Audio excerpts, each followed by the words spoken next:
that will keep our democracy alive. And so we welcome them this morning, congratulate them on their celebrations and welcome them to the Parliament, where indeed the people's business continues to be pursued and our democracy preserved. Mr. President, there are two matters before us on the agenda. There is the matter of the report of the Joint Select Committee on the amendments to the ZOSO Act, which will be led, its approval rather, will be led by Senator Samuda. And there is also, of course, the representation of the People's Postponement of Elections of Municipal Corporations and City Municipalities Act 2022. I will refer henceforth to the bill that seeks to postpone the local government, which I will lead. Mr. President, it is intended to take the latter first, and we therefore start with the matter of local government. Thank you very much, Minister. In this context, Mr. President, members would be aware that the local government elections for members to serve on the respective councils of the municipal corporations and mayors of city municipalities are slated to be held every 4 years.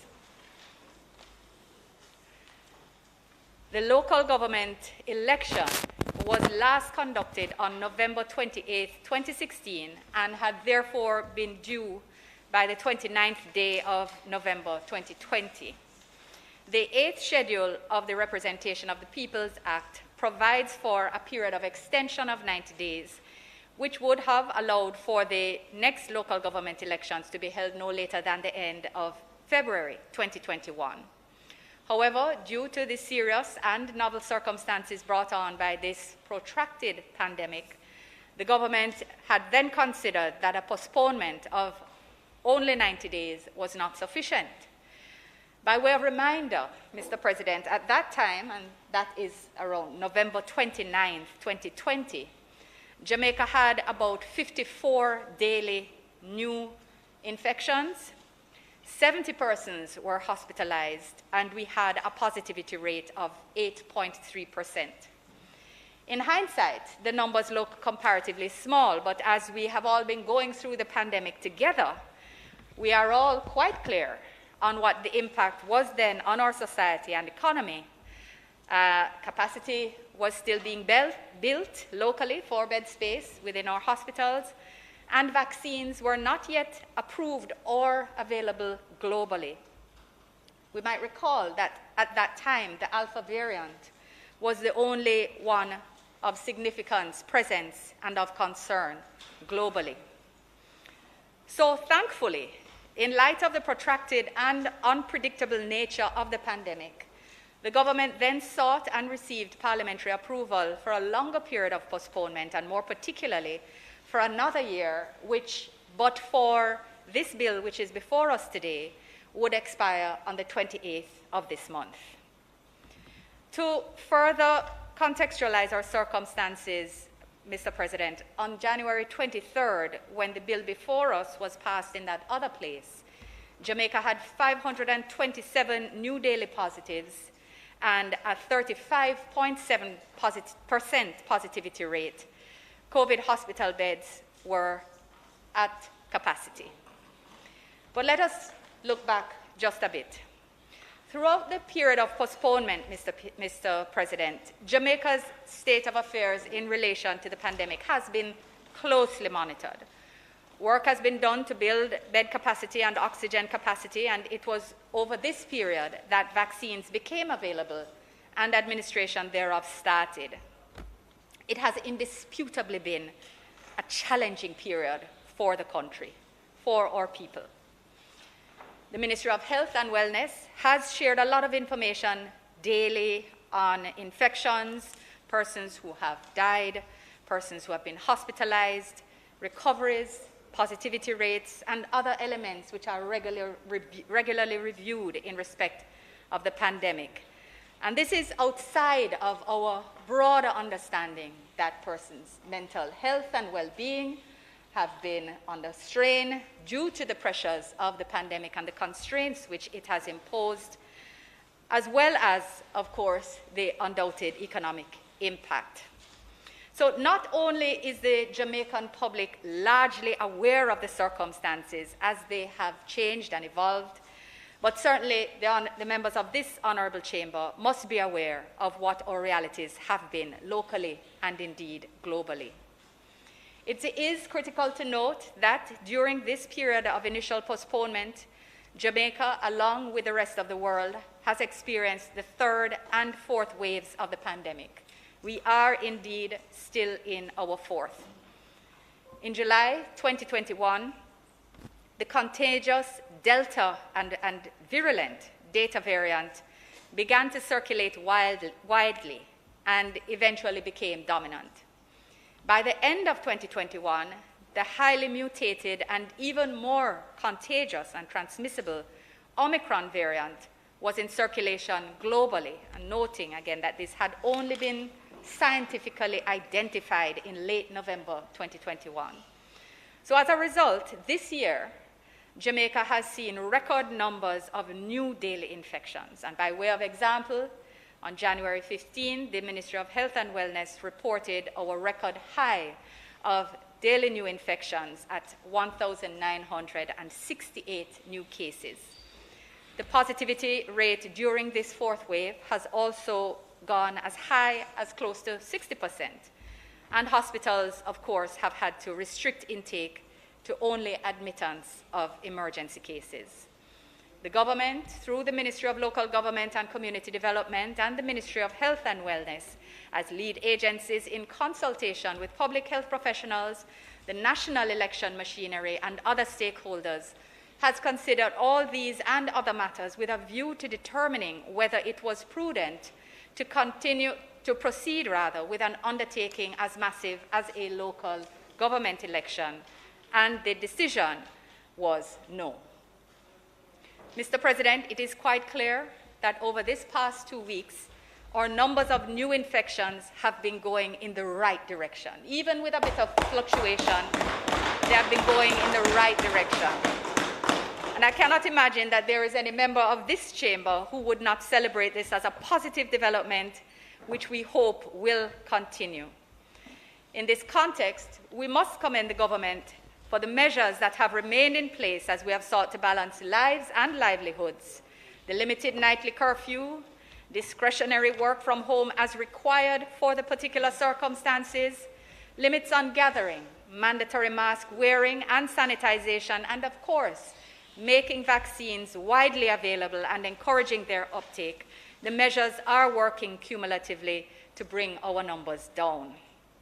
The additional capacity placed within the health system has still not avoided its coming under serious pressure.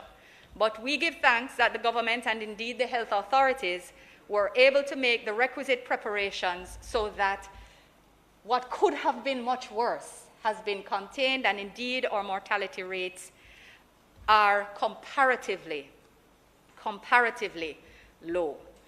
Mr. President, we give thanks in this context to our healthcare workers who, while we are all affected, really have borne the brunt of this pandemic. And we thank them for their continued strength, perseverance, and commitment to the health and well-being of Jamaica. Mr. President, now is therefore not the time to disrupt this downward movement with campaigning and the gathering that it will entail. Achieving the best balance is what we are working for, and that is what we seek to achieve. A local government election encompassing a pre-election day and election day activities would undoubtedly exponentially increase the risk of exposure to COVID-19 by members of the public. Given the increased transmissibility of the Omicron variant, which has clearly become more present in Jamaica, and given the high positivity rate, which continues to reflect the pressure on our health facilities, it would be unwise to hold a local government election at this time.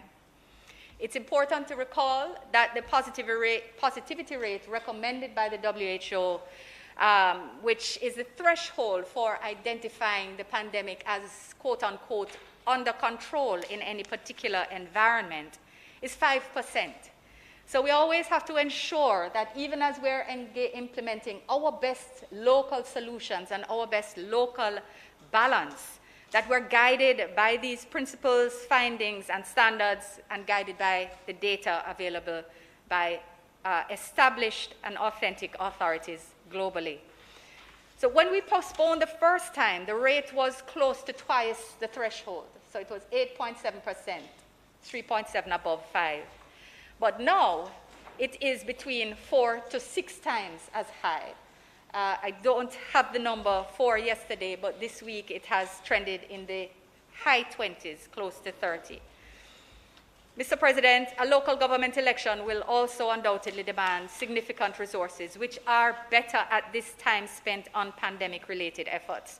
The government allocated an additional $5.3 billion to the CARE program during the months of November and December 2021 to cushion the impact of the pandemic on the most vulnerable in a targeted intervention. We have been putting resources in the hands of people who need it most, that is to households on PATH, to NIS pensioners, to persons on PAYE who earn less than or equal to $15,000 a week, to self-employed persons whose statutory income is less than or equal to $60,000 per month, to unemployed persons who remain out of work and who lost their jobs as a result of COVID subsequent to March 10, 2020, and of course through the social pension program to those persons 75 years and older. Not least of all for consideration, Mr. President, is the impact that a local government election would have on our schools with the recent decision to allow for face-to-face learning. Again, it would not be prudent to hold the elections at this time, given the possible disruptions, and noting that many schools operate as polling divisions and counting centers. Just at this point in time, it just does not seem to be the best approach in the interests of Jamaica. So, Mr. President, we note, of course, that Jamaica and indeed the world has to look at how we manage going forward. We have to learn how to live with the virus, but this does not mean throwing wisdom and lessons learned out the window. One of the things we have to learn to manage is life with a continuous level of uncertainty. They have indeed said that that is, you know, the only thing that is certain nowadays. That is that uncertainty has become our inescapable reality, rather. We do our best with science, sourcing authentic information from the most knowledgeable and qualified sources, and recognizing that there was no playbook for this pandemic. We put all the considerations at the table, ensure that consultations take place, and determine the best possible balance in the circumstances as a part of leadership, and that is what we are seeking to do today. So our numbers may well continue to come down, and we do hope that they will. If we continue to follow the protocols and subject to any new disruptive developments, then they should. But when you consider that the Omicron variant was only scientifically identified in late November last year, just about 3 months ago, and you consider what that has meant for the world globally, you understand the wisdom in proceeding with caution. We're aware that some countries are lifting restrictions, noting, however, that they have generally achieved the vaccination of most of their populations, percentages of 75% and upwards, 90%. We also note that there is mention of a new IHU variant which has emerged and is being monitored.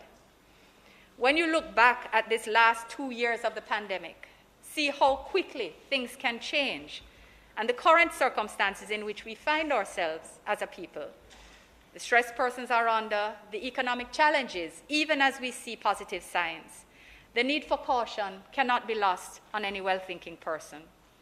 We therefore feel quite confident that a postponement of the local government elections for an additional year is the best decision for Jamaica and Jamaicans at this time. Mr. President, as indicated at the start of this presentation, the provisions relating to local government elections are provided for in the 8th schedule of the Representation of the People's Act, as amended by the Local Governance Act 2016. It provides for one, a general election to elect members to serve on the respective councils of municipal corporations must be held in each municipal corporation within 90 days of the 4th anniversary of the last general election.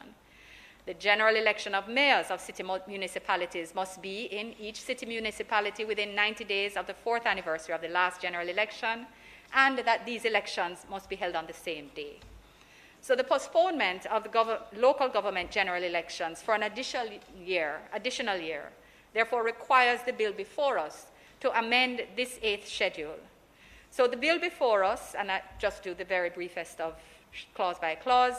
Clause 1 refers to the short title of this bill, and Clause 2 provides for the temporary modification of the Representation of the People Act, allowing for the continuation of the period during which local government elections can be held. Specifically, that this period, this extended period, would come into force on February 28, 2022, and end on February 28, 2023.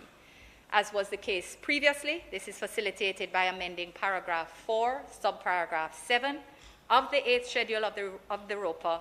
And in the circumstances, Mr. President, I commend this bill to this Honorable Senate and look forward to the contributions to the debate. May it please you, Mr. President.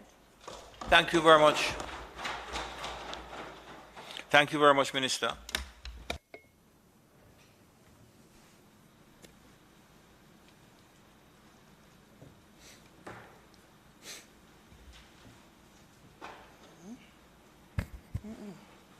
Thank you, Minister. Senator Brown.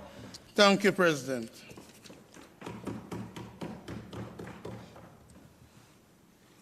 For the second time during the tenure of this government, they are moving to postpone the local government elections.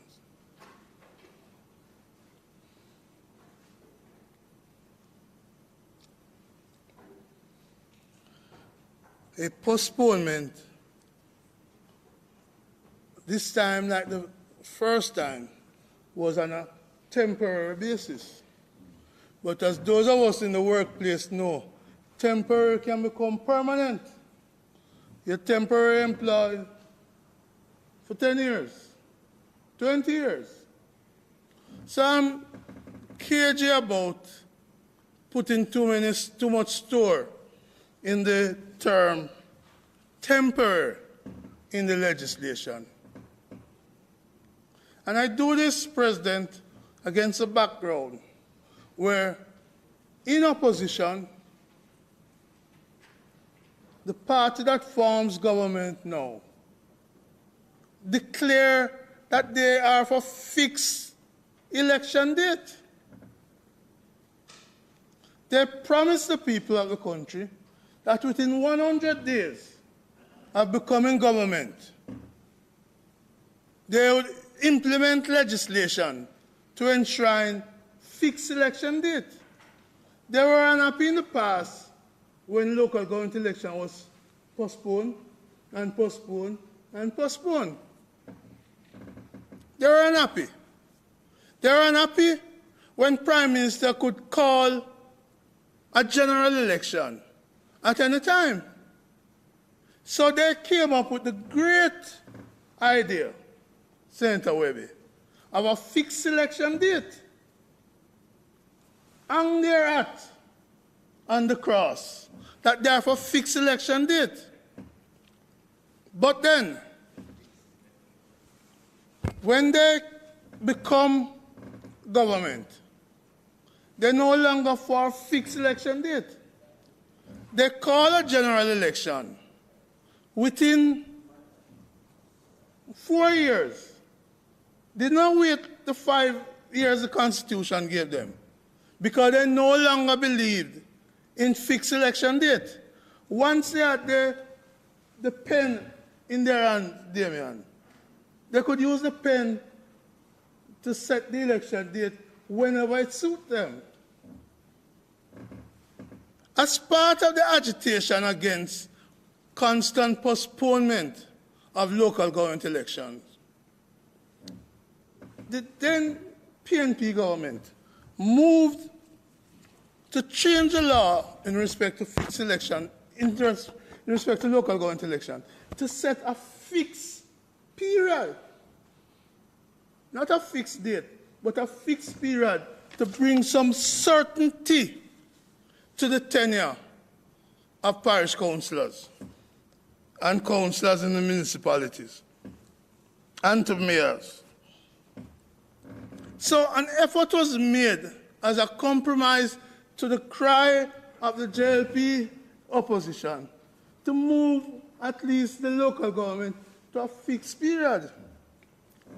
This government, as I say, have chosen not once, but twice, and we can't predict the future. But we never know how many more times they will seek to temporarily postpone the election, moving it from the fixed period for elections. The argument being advanced is that it's COVID why they can't call the elections. You may be able to sell coal to the people in Newcastle, but you can't sell me that COVID is the reason for putting it off. I don't buy that. Why I don't buy it? Because in 2020, long before the period of the government expired, in the first wave of COVID, they called a general election. They were up and down in motorcades. They were up and down in public meetings. They called the elections within COVID. And some would say that sounds hypocritical to now argue that it's COVID why you're postponing the local government election. And I share the views of those who say it is hypocritical. Is Jamaica the only country in the world with a desire to have elections? Or a demand by its laws to have elections? No. In 2020 November, a fixed election date required that an election be held on the 3rd of November in the United States of America. It was held. And yes, the loser tried to steal it, but it was held. Where's Arbin? Arbin not here today. But it was held.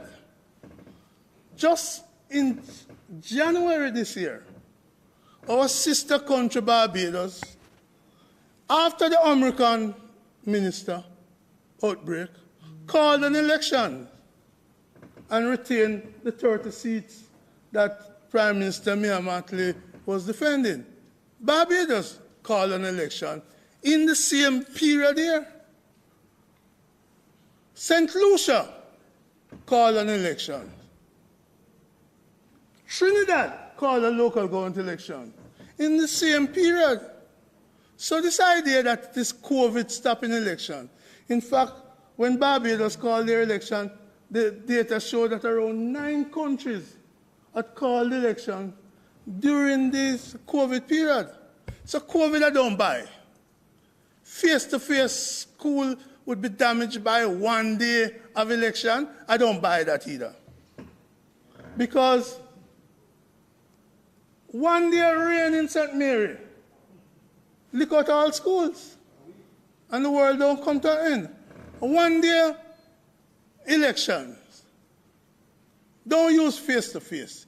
It's scandalous to use our children to defend the government hypocrisy on election. Scandalous to use our children. The schools is not the problem.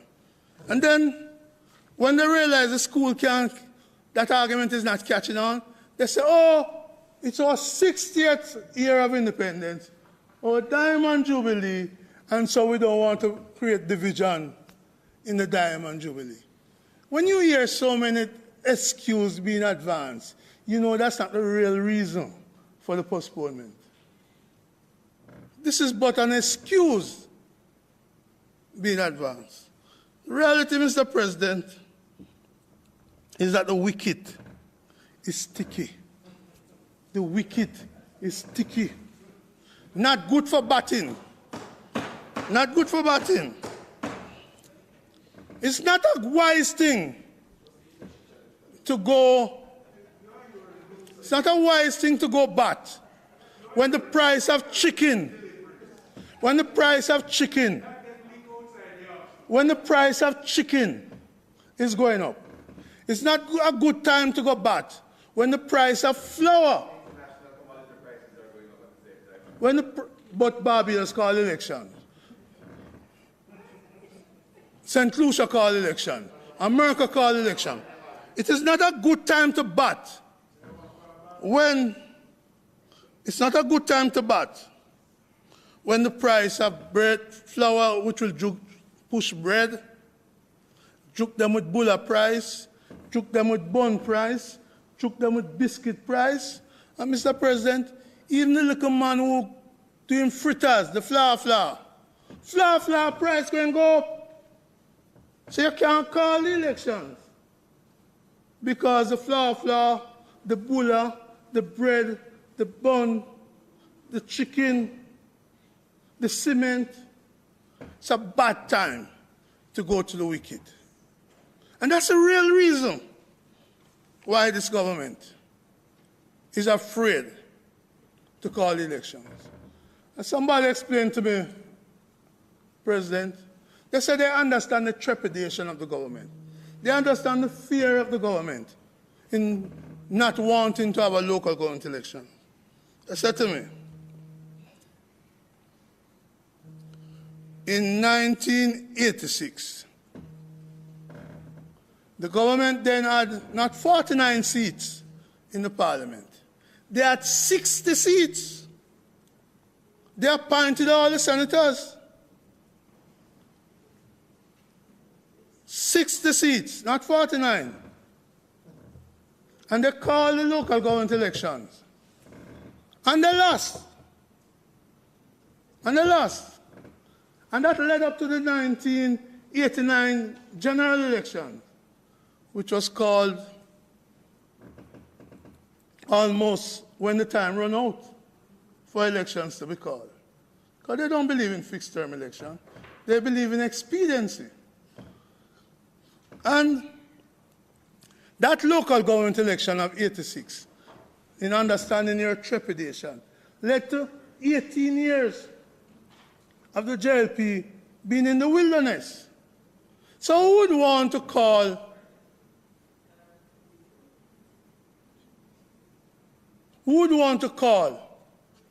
a local government election and the sticky wicket that I have outlined?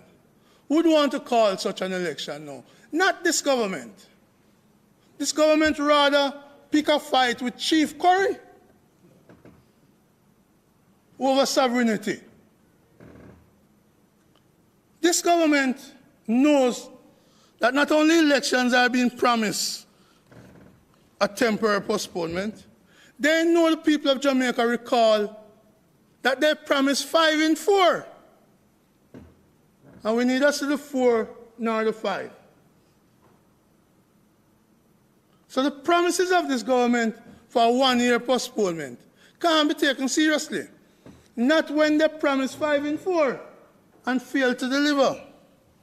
Not when they promise, Mr. President, for the population to sleep, go to bed, and sleep with the windows and doors open, and wake up alive, wake up in the morning, and still be alive.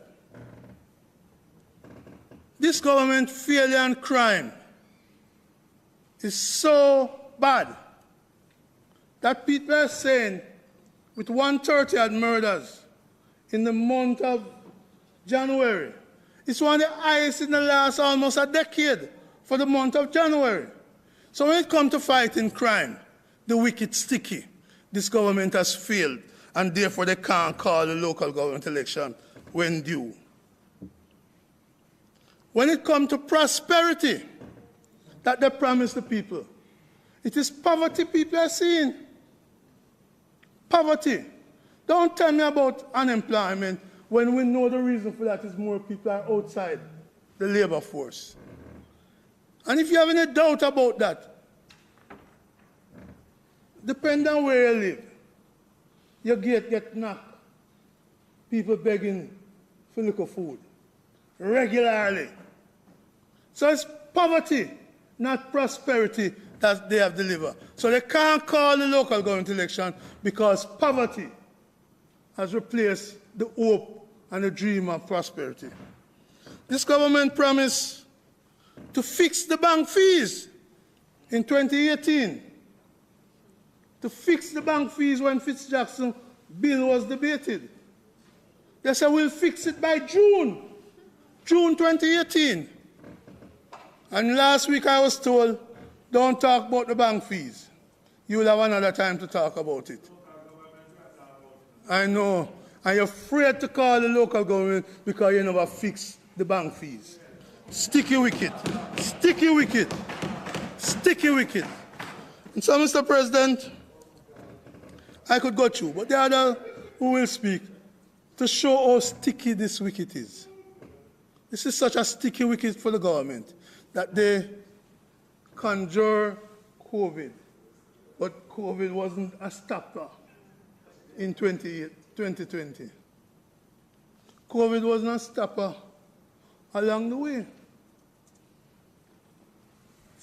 Children out of school for a day wasn't a stopper. Diamond Jubilee come on the once every 60 years. And the Prime Minister did say I'm not going to do anything that divide the nation. So I'm not calling local government election. So COVID may convince those of you in the 13. It may convince those of you in the 49. But 13 and 49 is not all that makes up Jamaica. As Norman Manley once said, you can fool some of the people some of the time, but you can't fool all the people all the time. I knew I was going to get a response from you, you know. I knew I was going to get a response from you. But certainly what you should have said is, as Norman Manley repeated. I know I was going to get that from you, and I take that. Norman Manley repeated a wise thing, and I am repeating what they say. You can fool some of the people some of the time, but you can't fool all the people all the time. So you can run, but you can't hide. At some point, you have to call the elections, whether the general or the local. I take no comfort from demonstration from JLP people in St. Thomas about their St. Thomas first, about their MP. I take no comfort from what happened in Northeast St. Anne's, of people come demonstrating against the JLP MP. At least your own people are saying to you, the prosperity is not here. And they ask, I want to ask, as one of the placard asked yesterday, Andrew, why you postponing the election? Andrew, why you do it? Andrew, why you do it? And so, while the government has the majority here to impose the postponement, I do not accept the arguments advanced. Minister, you and I agree that the healthcare workers are deserving of our support. They deserve the payment that they must get for working during COVID. They deserve all that are benefit. They deserve the raise of pay. And another reason why the wicket is so sticky, Mr. President, as I close, is that your government promised to increase minimum wage. And that minimum wage was last increased in 2018. 4 years, Senator Gale. 4 years without an increase. Not going to look good. Sticky wicket. So you're going to go into an election when you're not giving the people facing the high cost of living an increase in the minimum wage. Sticky wicket. And that's your real problem, the sticky wicket. But you know what is bad, Senator Gale? Your government has now incentivized people in the private sector to say, scrap minimum wage by legislation. Leave it to demand and supply. Senator Gale, stand up and tell them, you and I, not into that. We're not into that. Tell them this idea about leaving minimum wage, as the Chamber of Commerce has reported to have said, to demand and supply, is not acceptable. Not acceptable to Michael Manley. Not acceptable to you, Senator Shira. Brown, come. You jump off of the... No, I'm not jumping. No, off. yeah, man. Hold on a little bit. Your government batting on sticky wicket, and one of it is not increasing the minimum wage. You said that 10 times, so you are being... And I want to say it 11 times. So your government batting on sticky wicket. So you are being repetitive. So move on, please. I am done in, not moving on. I am done in because this government... Well, I'm happy to hear that. I'm done in, not moving on. This government approach to the people of Jamaica. This government approach to the people of Jamaica is one in which we cannot trust the words of the government. We cannot trust their arguments. And we are clear that the reason being advanced here is but an excuse for the fact that they are batting and sticky wicket and they can't play to the bowling of the people. May it please you, Mr. President, this is almost a scam. Thank you very much, Senator Brown.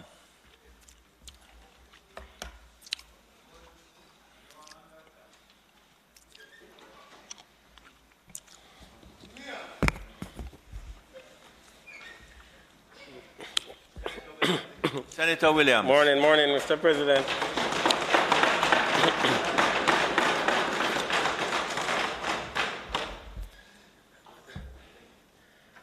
I don't intend to be very long, Mr. President, because I believe that the arguments are quite clear. And leader, the Honorable Minister, has itemized all the arguments to be made for the postponement of the local government elections. I would just want to say that postponement of local government elections are not unusual. Not unusual. And I believe our Senator colleague, Lambert Brown, would be quite aware of that. But what is unusual is the times we're living in. So the postponement of local government elections, that is not unusual. As a matter of fact, when the PNP government postponed the local government elections for, I believe, approximately 8 years, the argument was, you could ask Senator Brown, the argument was local government reform. That was the argument.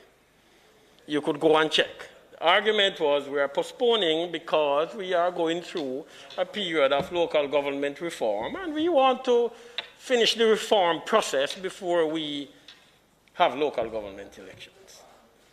Then again, it was postponed not too long ago.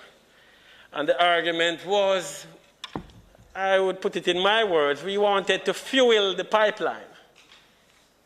We wanted to do some things that would help the economy, help the citizens, and we didn't believe that at this time that a local government election was necessary.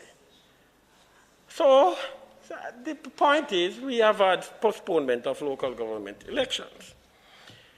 I would say, and I would put the argument forward, that if you ever had a reason to postpone local government elections, this would be the reason. Not the local government reform, and not the fueling of the economy. Good reasons, and I wouldn't challenge them, but I would say the public health risk and putting our country in a public health, potentially a public health crisis, is serious business.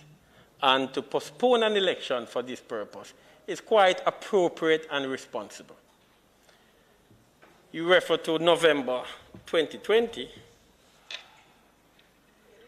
We won the September 2020 election in, I would recall, a landslide, a massive victory. Now, you move from September to November. Why would you postpone an election in November 2020 if all you were concerned about was, yes, political expediency? Why would you postpone an election in November 2020? Come on. You would not, a political party that is bent on victory and political advantage, would never postpone an election in November 2020. Never. But we did. We did. So in November 2020, it was okay for us to postpone it. But now we're postponing because the circumstances are similar, and I would say even worse now. And we are postponing. But now, we are postponing for political expedience, but we weren't doing it in November. The argument I'm making, the fact that we postponed in November 2020, and the circumstances are similar, the environment is the same or even worse, I would say it's very difficult for you to make the argument that we're doing so now because of political expedience. I couldn't reach from there to here and use political expedience. As a matter of fact, to speak truthfully, it would be very good if we were talking about political party interest. It would be very good to go to an election now. So I would dismiss that point about political expedience, because if you're going to use political expedience now, why wouldn't you use it in November 2020? So the government has the moral authority to defend this point because the government postponed an election in November 2020 when it had a landslide victory. And I'm pretty sure you at the time, you figured that if we had gone to an election, you would have been wiped out. I know Senator Crawford is looking at saying, true. So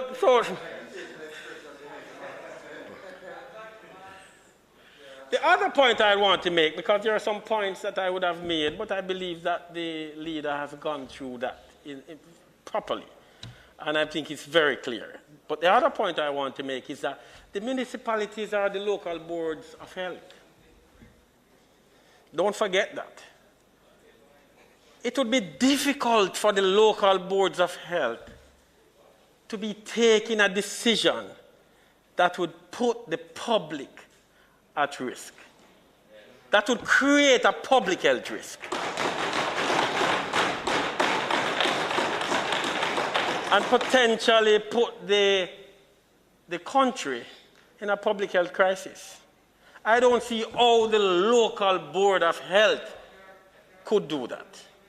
So the local board of health has to take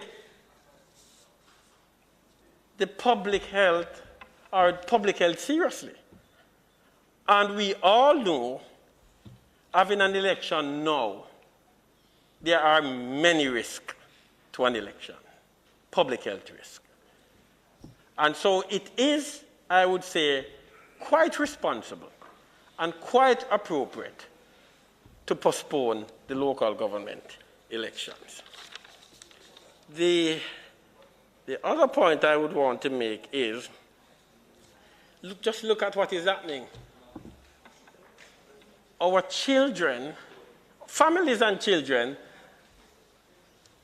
have had to readjust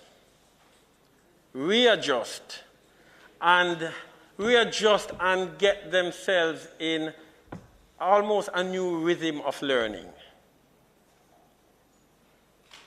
It has been a stressful time for our children.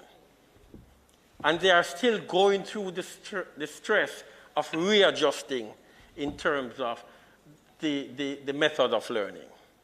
We have had online classes. Not all children have adjusted to online classes. There are some children who really don't have access, who are having difficulties also in terms of accessing online classes. So our families and our children are going through a period of stress. Would we want to take a decision to exacerbate that, or to heighten the stress that the children and the families are going through? I would say that would be highly irresponsible. Highly irresponsible. And so when you look at the health system itself, And remember, I'm talking about in the context also of the parish councils being the local boards of health. If you look at the health system, the bed capacity is approximately 700. In January, there were about over 800 persons admitted in hospitals. We are down to about 50%. There are below 420 something in terms of persons hospitalized. We have to be careful that we don't take a decision that would put the health system at risk or put the stress on the health system. Remember now, the health system is not just about bed capacity. It's also about the availability of medicines, oxygen, the staff. So all of that feeds into the health system and the quality of care we get in the hospital. We can't take decisions that's going to put at risk the quality of care given to persons who are admitted in hospital. And a decision to have an election could also result in far greater numbers of persons needing to be hospitalized, which would put the hospital system or the health system under immense stress, and which would mean that you would impact the quality of care that is given to persons. And it's just reasonable.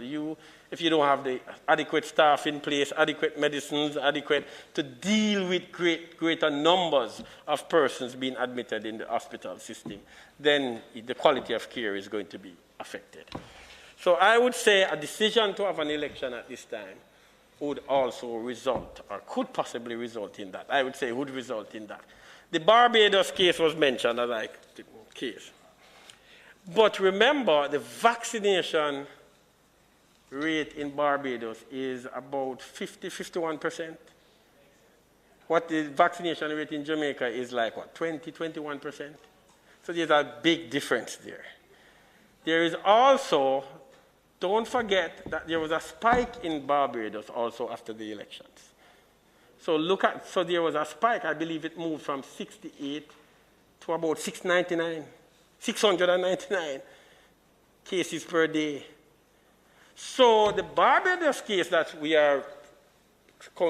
Senator Brown is depending on, that case is also a good reason to show that, look here, elections bring spikes. And Jamaica at this time, well, I would say we would not want to take a decision that's going to put our entire system under stress, especially in a context where we have had a history, to speak frankly and factually, of postponement of elections.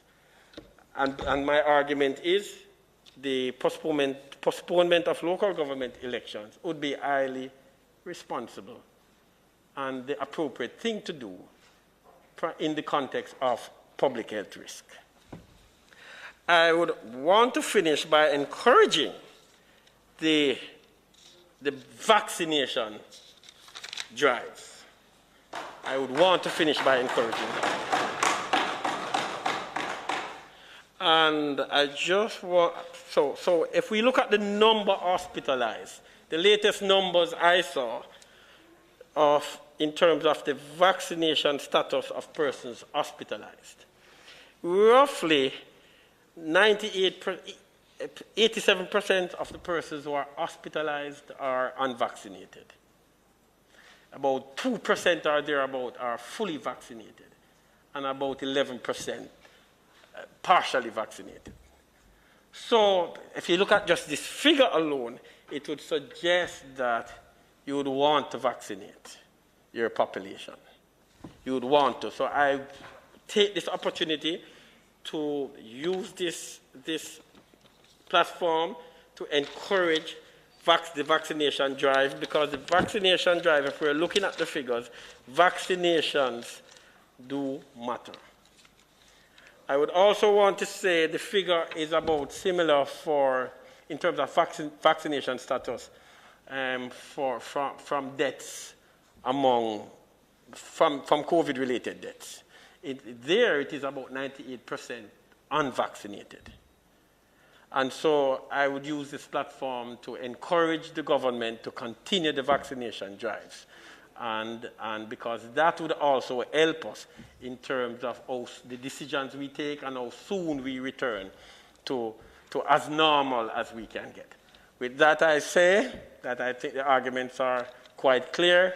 I think the reasons are clear, reasonable, and I don't see any reason why anyone would want to not support the postponement of the local government elections. Thank you very much.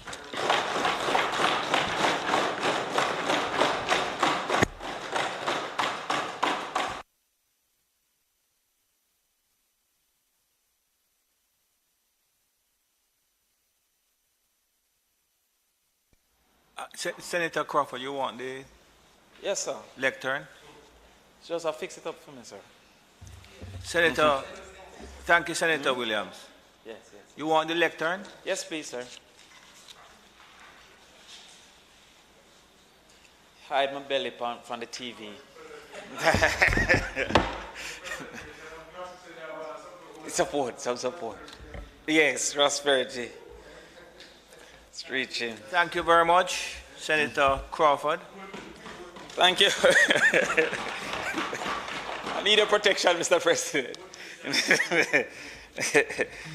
They're besmirching the protein and fat content of goat meat. I need your protection. But, Mr. President, one can understand why members within the society, including Senator Lambert Brown and others, would question the truthfulness of the reasons presented by the government.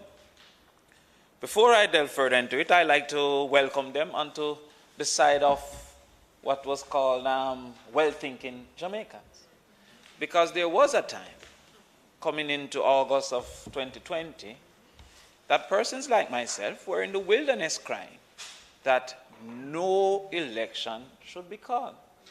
And the government at the time was very adamant, in spite of COVID, that they had to act in a politically expedient way. Indeed, I'm not seeing the mayor from Kingston. He has stepped out for a minute, but Senator Williams made an excellent point. It caught me off guard for a little bit. He said, why would we postpone in November when it was expedient to call it? And by extension, now, it should not be any different. And I'm going to turn that question to say, why is COVID the reason now, when in September, it was very, very different?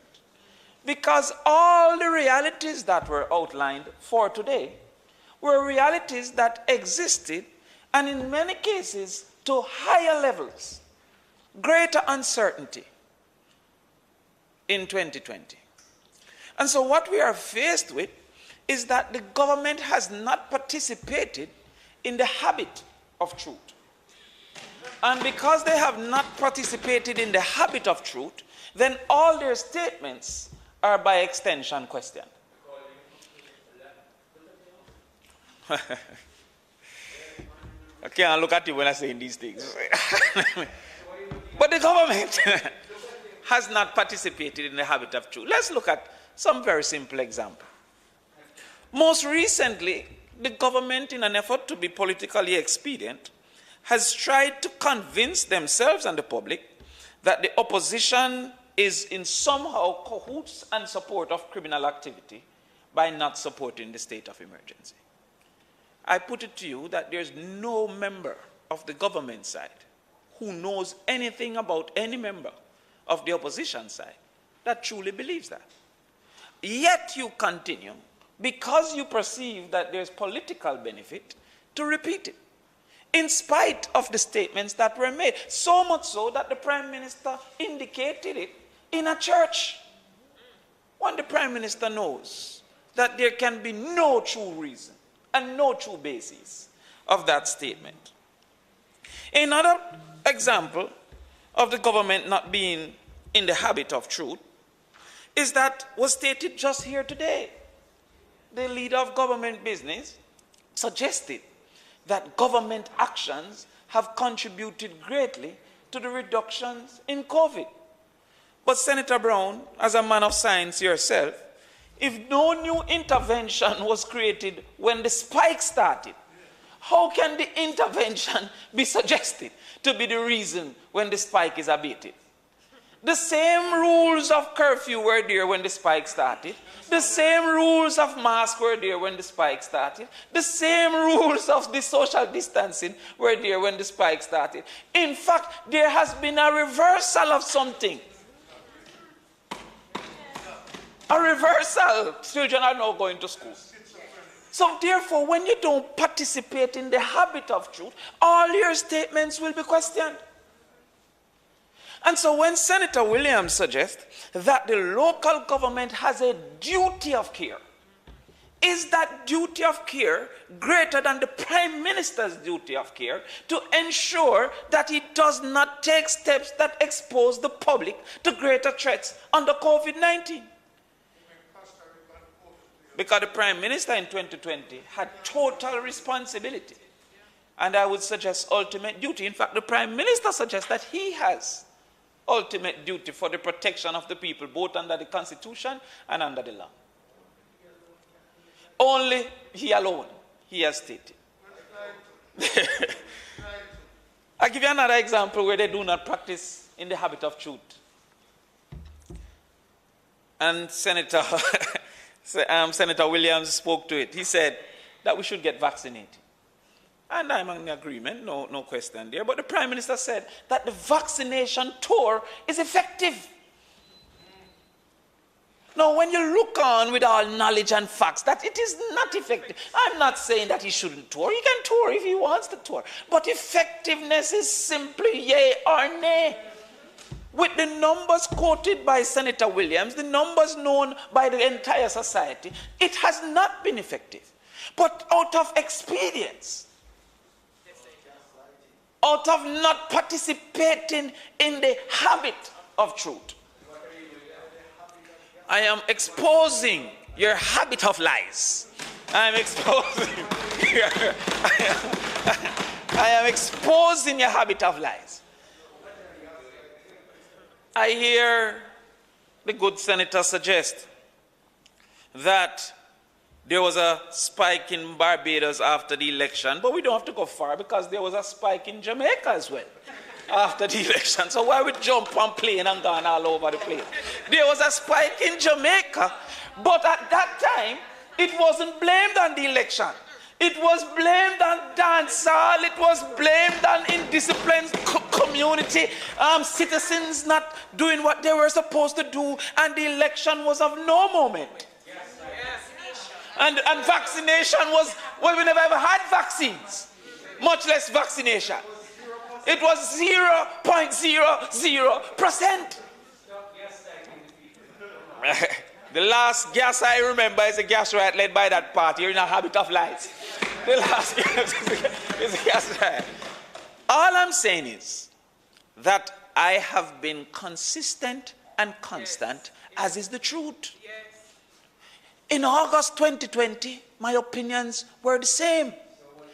I cannot say to you that your opinion was the same in August 2020. I cannot say to the leader of government business that her argument was the same. I cannot say to the mayor of Kingston that his argument was the same. Nor can I say about the Prime Minister of Jamaica that his argument was the same. You switched in November and my argument was the same. And so I'm saying to you that, well, the good thing is that when you have less information, you have more risk, and by extension, you should not act. So when you were acting at that time on less information, it was improper. Yeah, meet and teach today, it's that time here. Listen up. What I'm saying is simply this. I will ask for the answer of today's deliberations. Because unless the circumstances change, unless all the arguments put forward no longer exist, one would expect that there will be no calling of any elections. Unless our children no longer need to be protected and to go to school, unless the numbers of beds are no longer under threat, 700, and unless the vaccination rate increase exponentially, unless we are no longer encouraged by science to distance, I would expect that I don't hear in March or April that it is now expedient and we have to live with COVID. Because that would prove that there is no habit of truth. I support, but I still remain wary that political expedience is taking great advantage in the governance of our society. Thank you, Mr. President.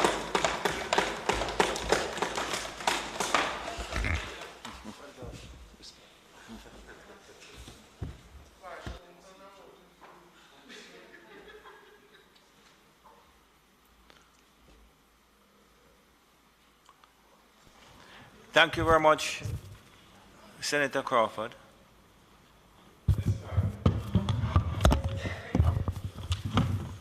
Senator Councillor Sinclair. Thank you, Mr. President. Mr. President, we have a very short bill before us.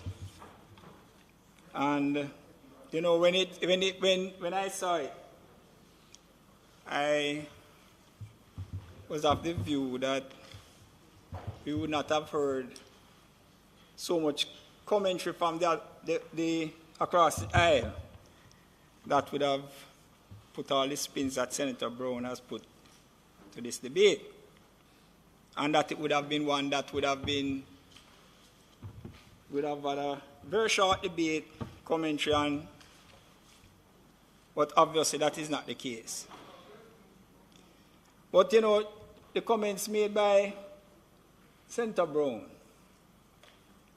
seem to have taken on, in fact, I thought I was hearing comments that would be related to what we would have as a parliamentary election type of situation. But we all know in Jamaica,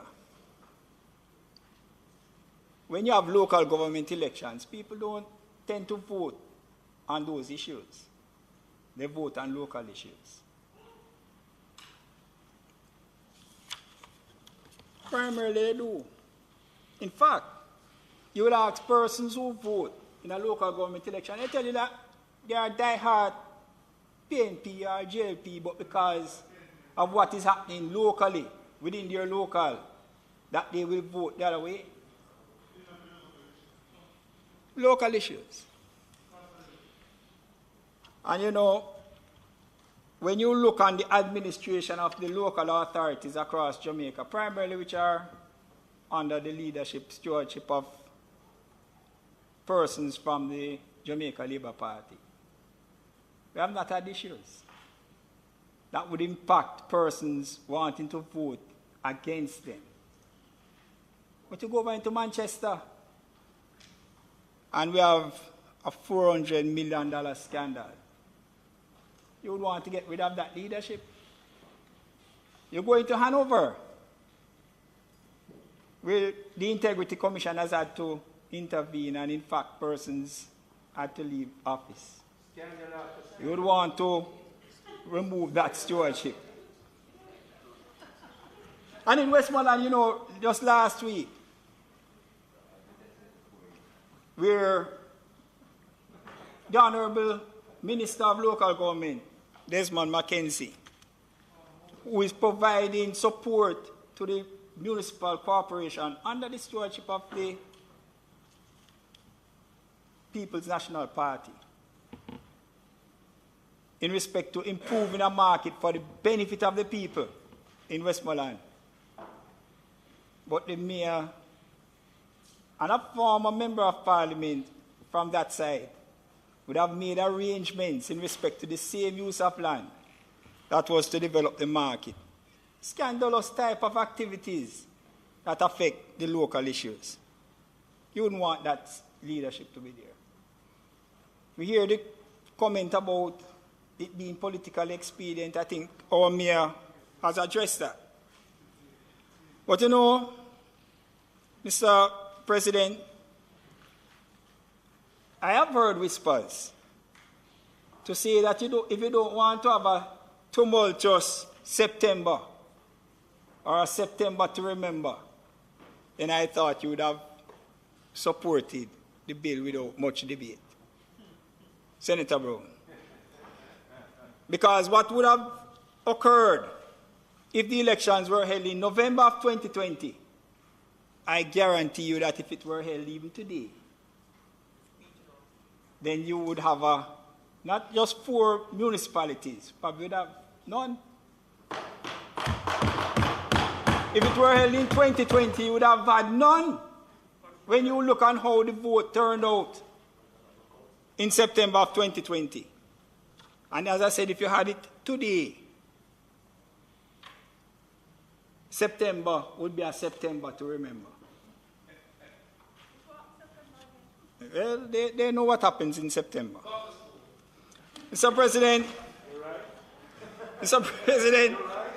the postponement in the polls,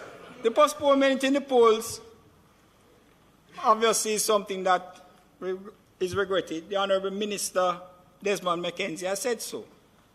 But it is something that is necessary in the context of the circumstances existing in Jamaica at this moment. And the necessity is set out clearly in the memorandum of the objects and reasons.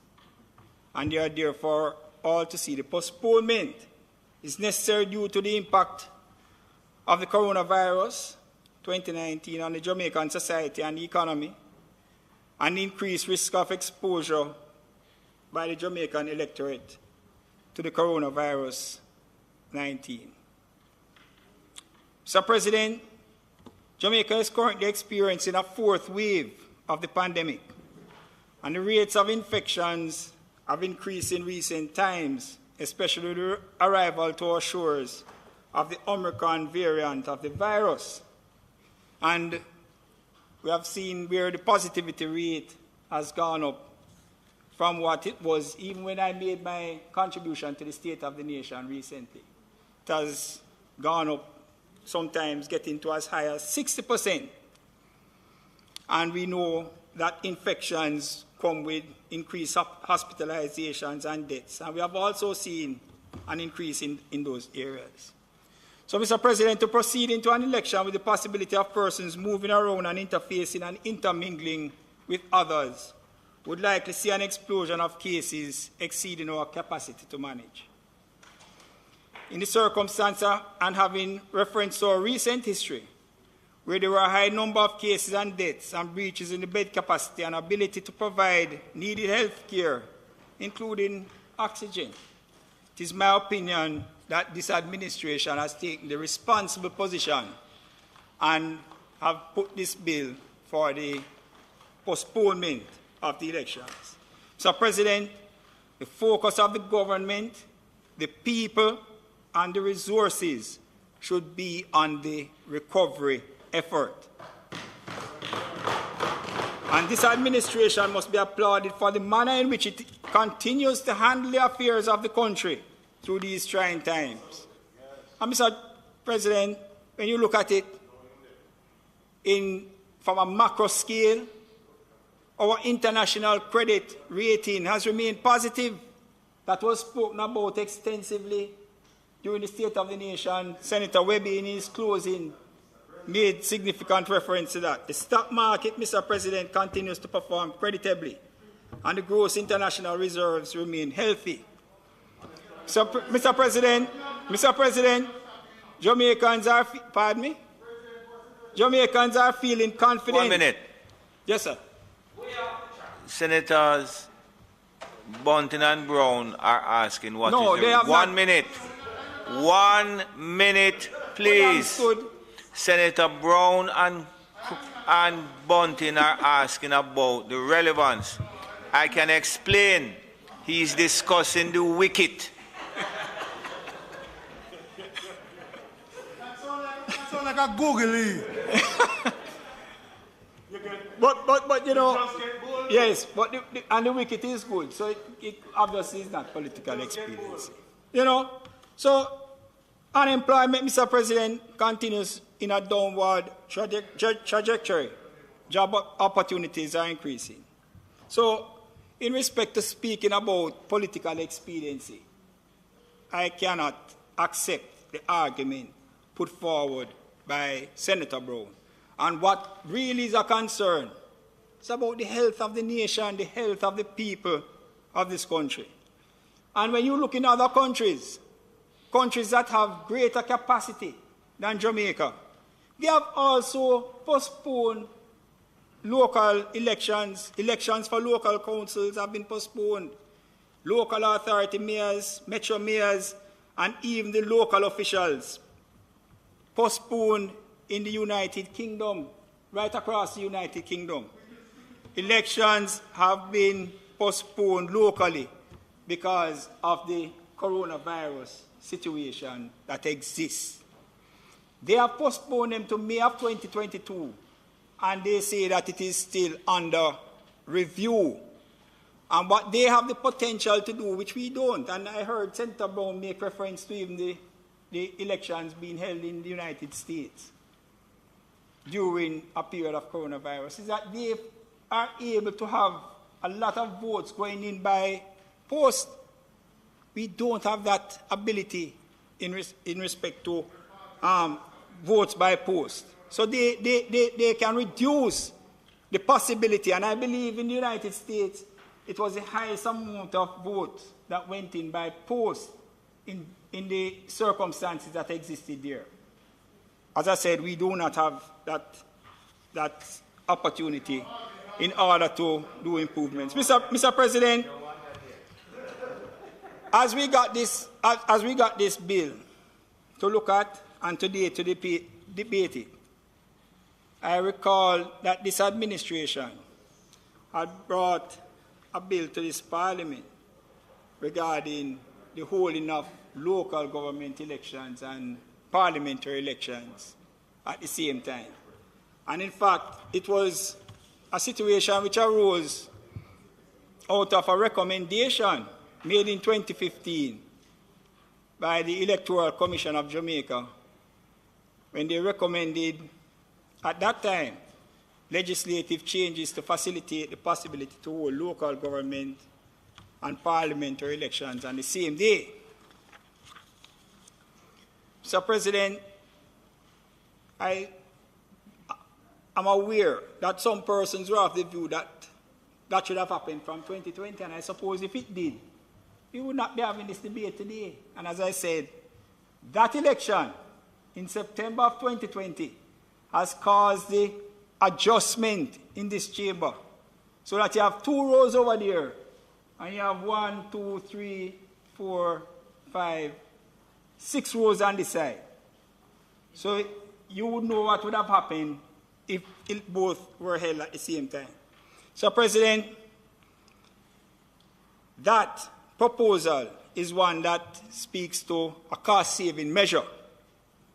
And only recently I saw in the media the Electoral Office of Jamaica requesting $1 billion to prepare for local government elections. At the time when we had the debate,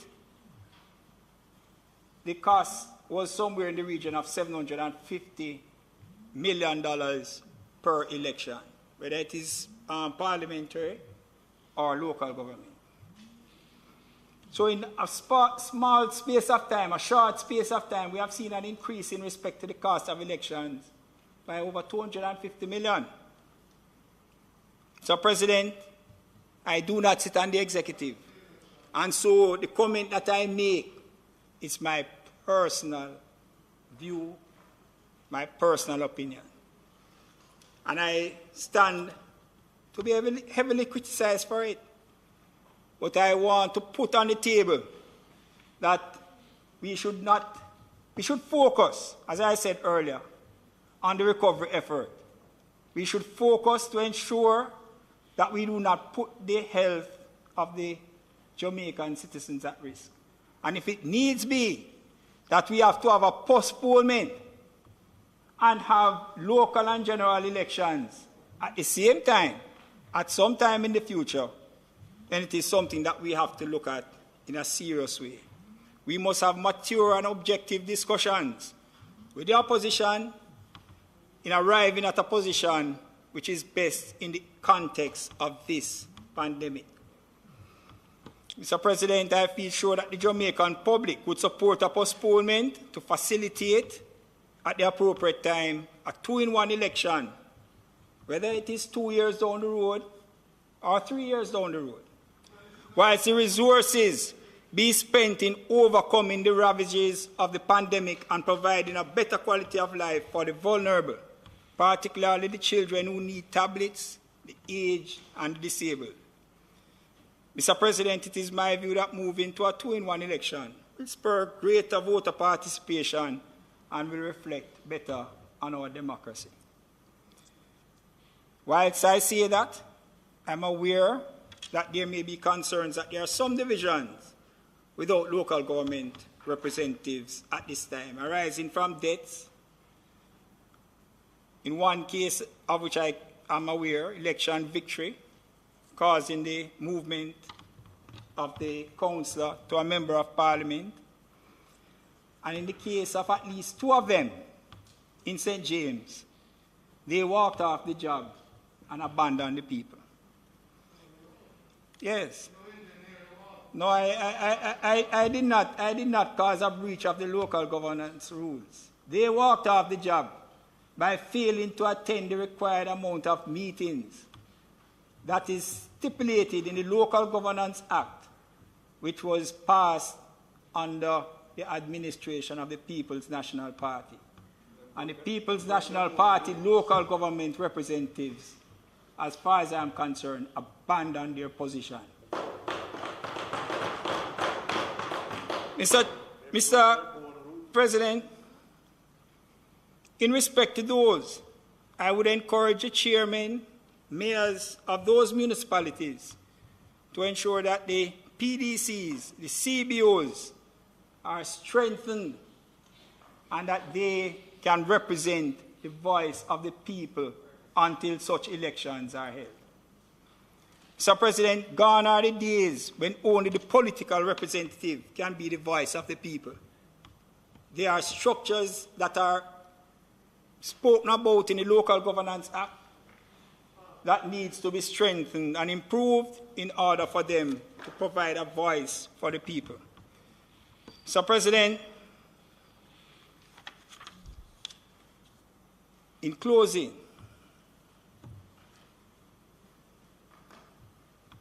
Mr. Mackenzie, Minister of Local Government, has said in clear terms that this administration is committed to the system of local government. And we don't only speak it, we show it in action. And we have shown it in action with what has been implemented under this minister, where councillors have been given personal assistance who are able to assist in record keeping, submission of information to facilitate the work of the council.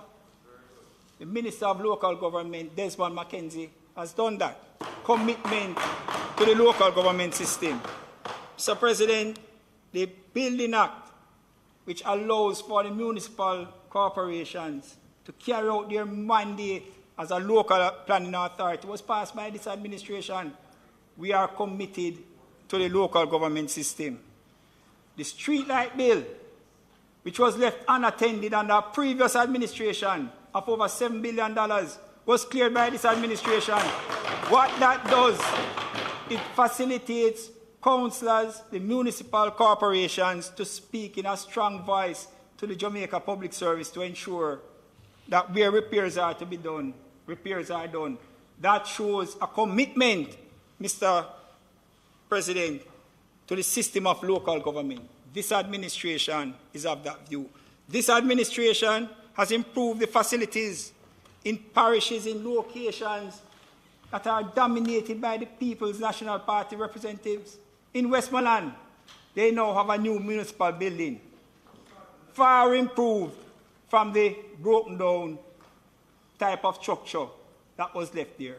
A new municipal corporation building was opened under this administration in Westmoreland.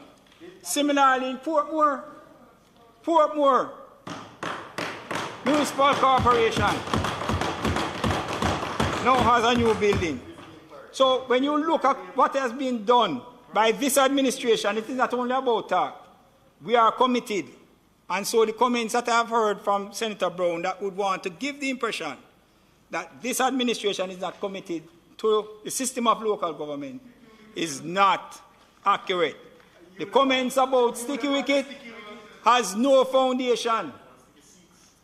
And it is where you have municipal corporations under the control of the People's National Party that I think you would have tremendous difficulty in retaining because of the number of scandals that have emanated from those councils. And you make the relationship or you compare them, you don't find that situation arising in corporations that are under the stewardship of the Jamaica Labour Party. Mr.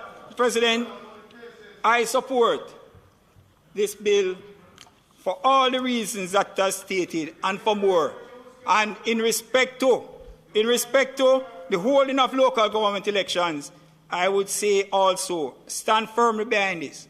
If it is that there needs to be further postponement in order for us to do cost saving and to have a 2-in-1, then so be it too, Mr. President. If it so pleases you, those are my comments.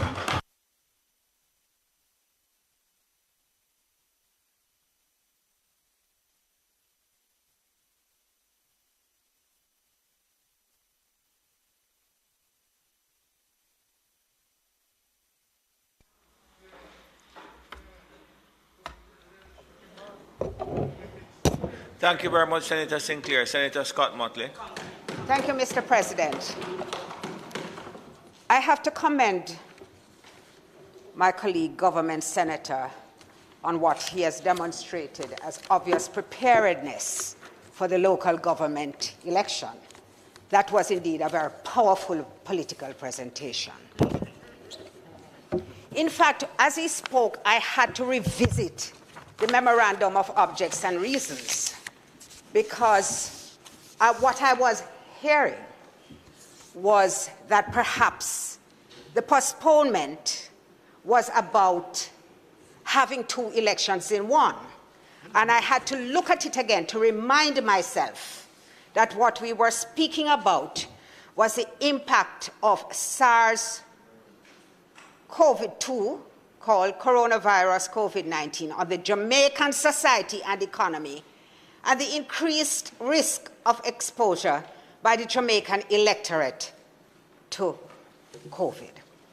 Indeed, listening to my learned colleague, I thought it was such an exceptional case against the Memorandum of Objects, because he so lauded the government's achievements, including the stability to the economy, that I wondered if we were really in the right debate. There is, let me make it clear from my perspective, and I speak on my own behalf now.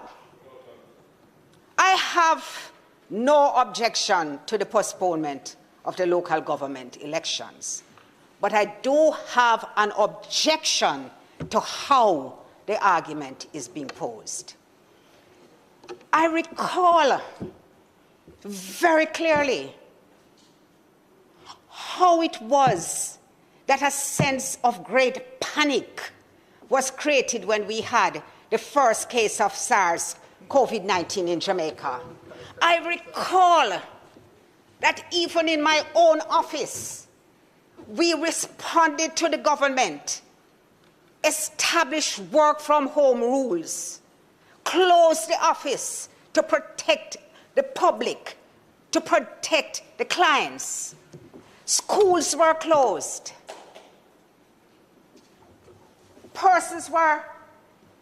Lockdowns were imposed.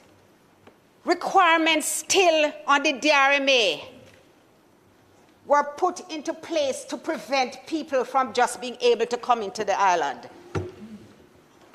Applications had to be made for you to return. Crews or workers on cruise ships were prevented from coming home. And the government was being praised for the handling of the COVID-19 pandemic.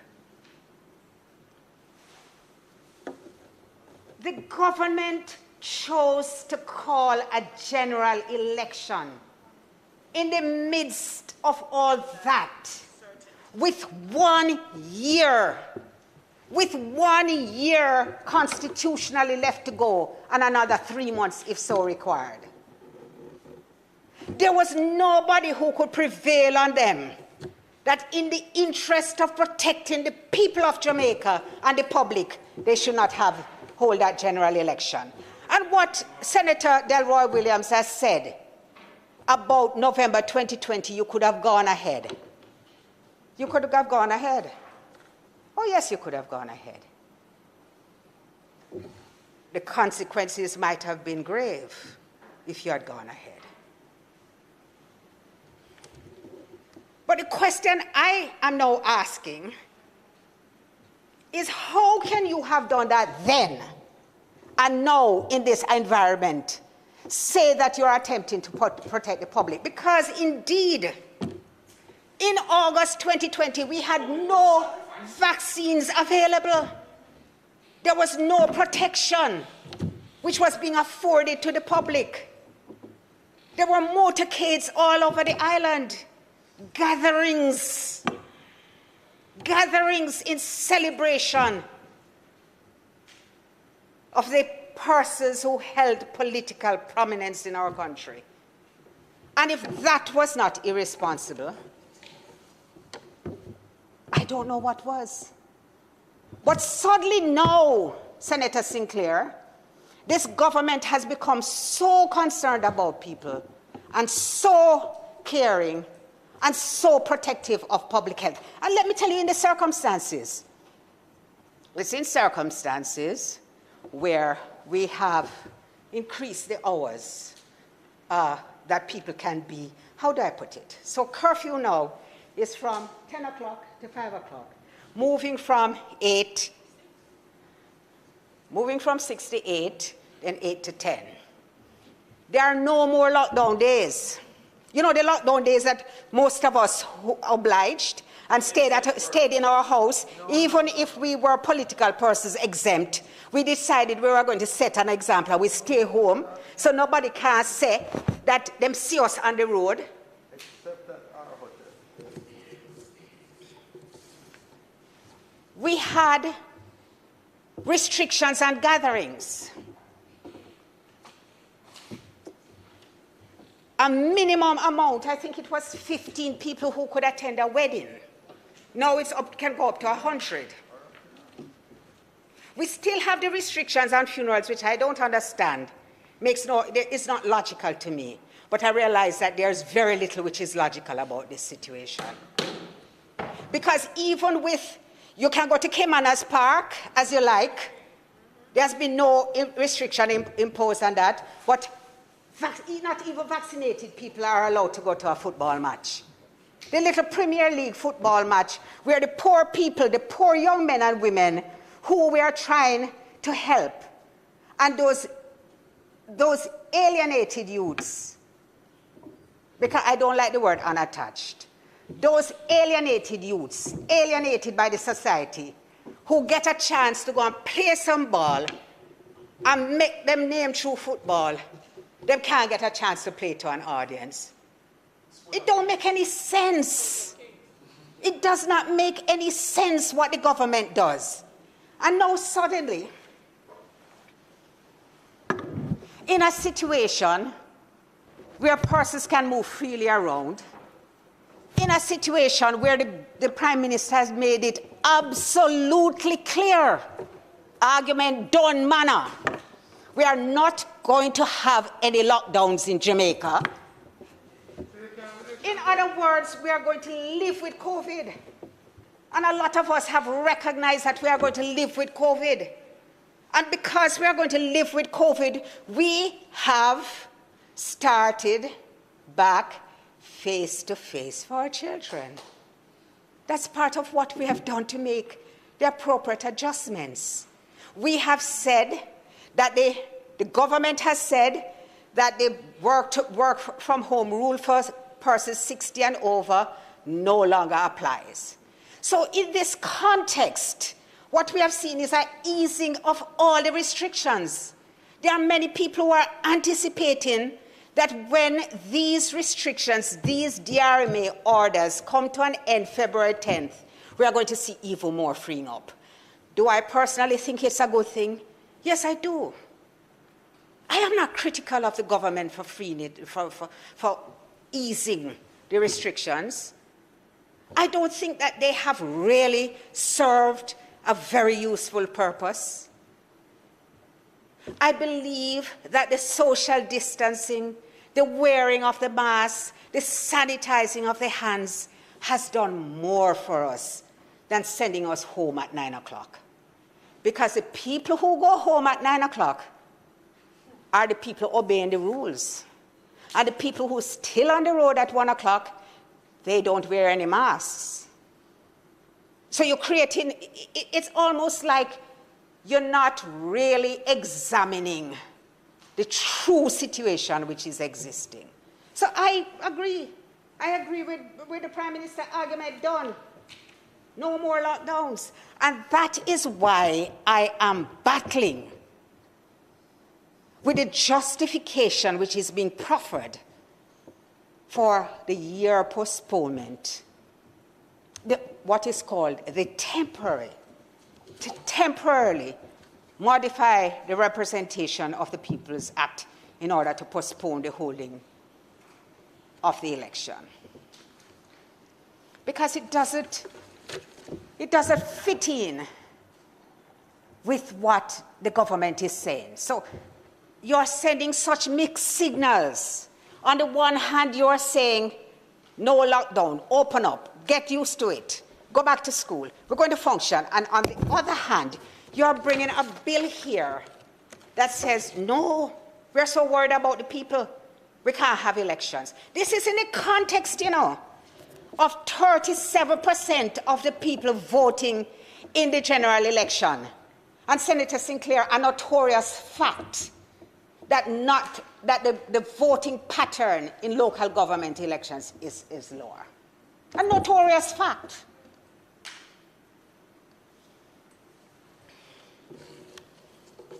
So, Mr. President,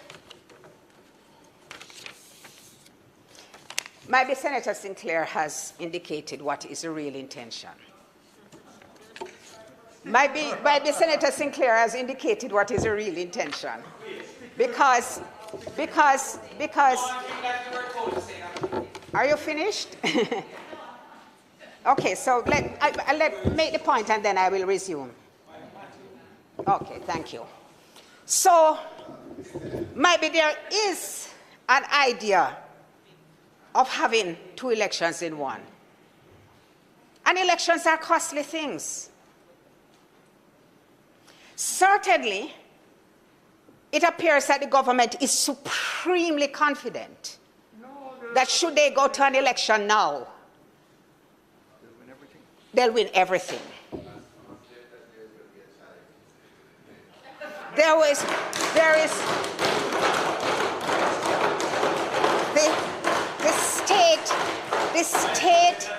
the state of confidence in which the government finds itself.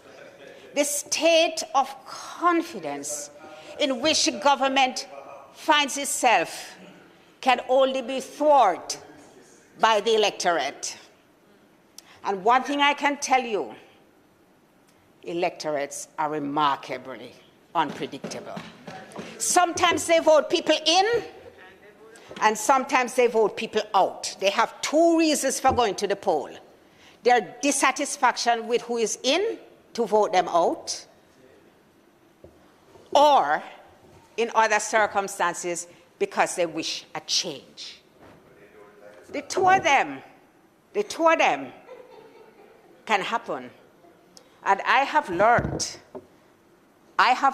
that persons who are given power by virtue of somebody else's whims ought to be very careful how they gloat about it. So, Mr. President, I say this.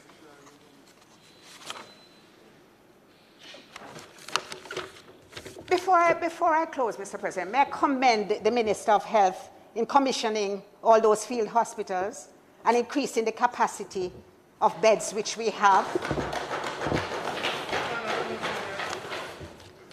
Because it means then that if we do any increase in COVID cases has been properly planned for, much like in Barbados. So, Mr. President, I told her about the government of Jamaica. So, Mr. President, I rise not to oppose the bill. I rise because I do not believe that even the government could feel that based on their utterances over the last couple of months, this reason is justified. I do not believe that anybody listening could see what is happening generally in the society in relation to COVID-19, and indeed in the world,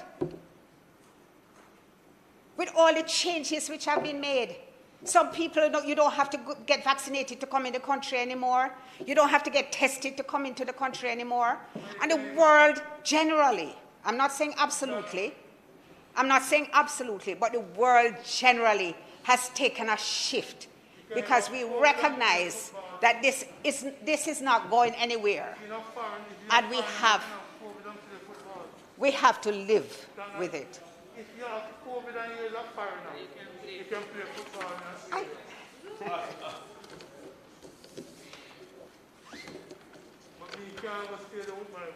Mr. President, those who say that everything is for the taking, I wish them well, if it pleases you.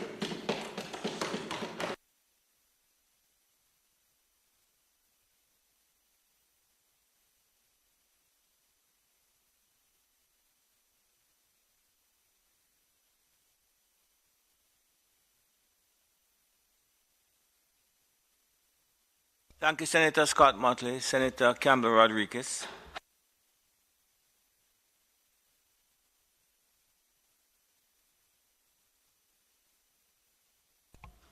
Thank you, Mr. President. I rise to give support to this bill, and especially so as a former councillor myself. Local governance is important. There is no doubt about that whatsoever, because it is a critical part of the management and delivery of resources to communities in Jamaica. And there is no one sitting on this side who readily wants there to not be a local government election. This bill is before us because we are in a time which is unlike any other time that we have ever had in modern history. Now, colleagues before me on both sides have acknowledged that COVID is an issue. And it is a highly contagious illness that has wreaked havoc on countries across the globe. This is not something that is specific to Jamaica. But in addition, we have to look back on the history of postponement of local government election. And let me just state clearly, I do not believe that we should consistently postpone local government elections during normal times. Now, if you look at the dates of past local government elections, 1981, then 1986, then 1990, then between 1990 and 1998, it was an 8-year gap when local government election was not called. And then after 1998, it took 5 years for local government election to be called. After 2003, it was 4 years later, and then 5 years later, and then 4 years later.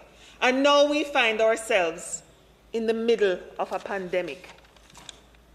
And leadership.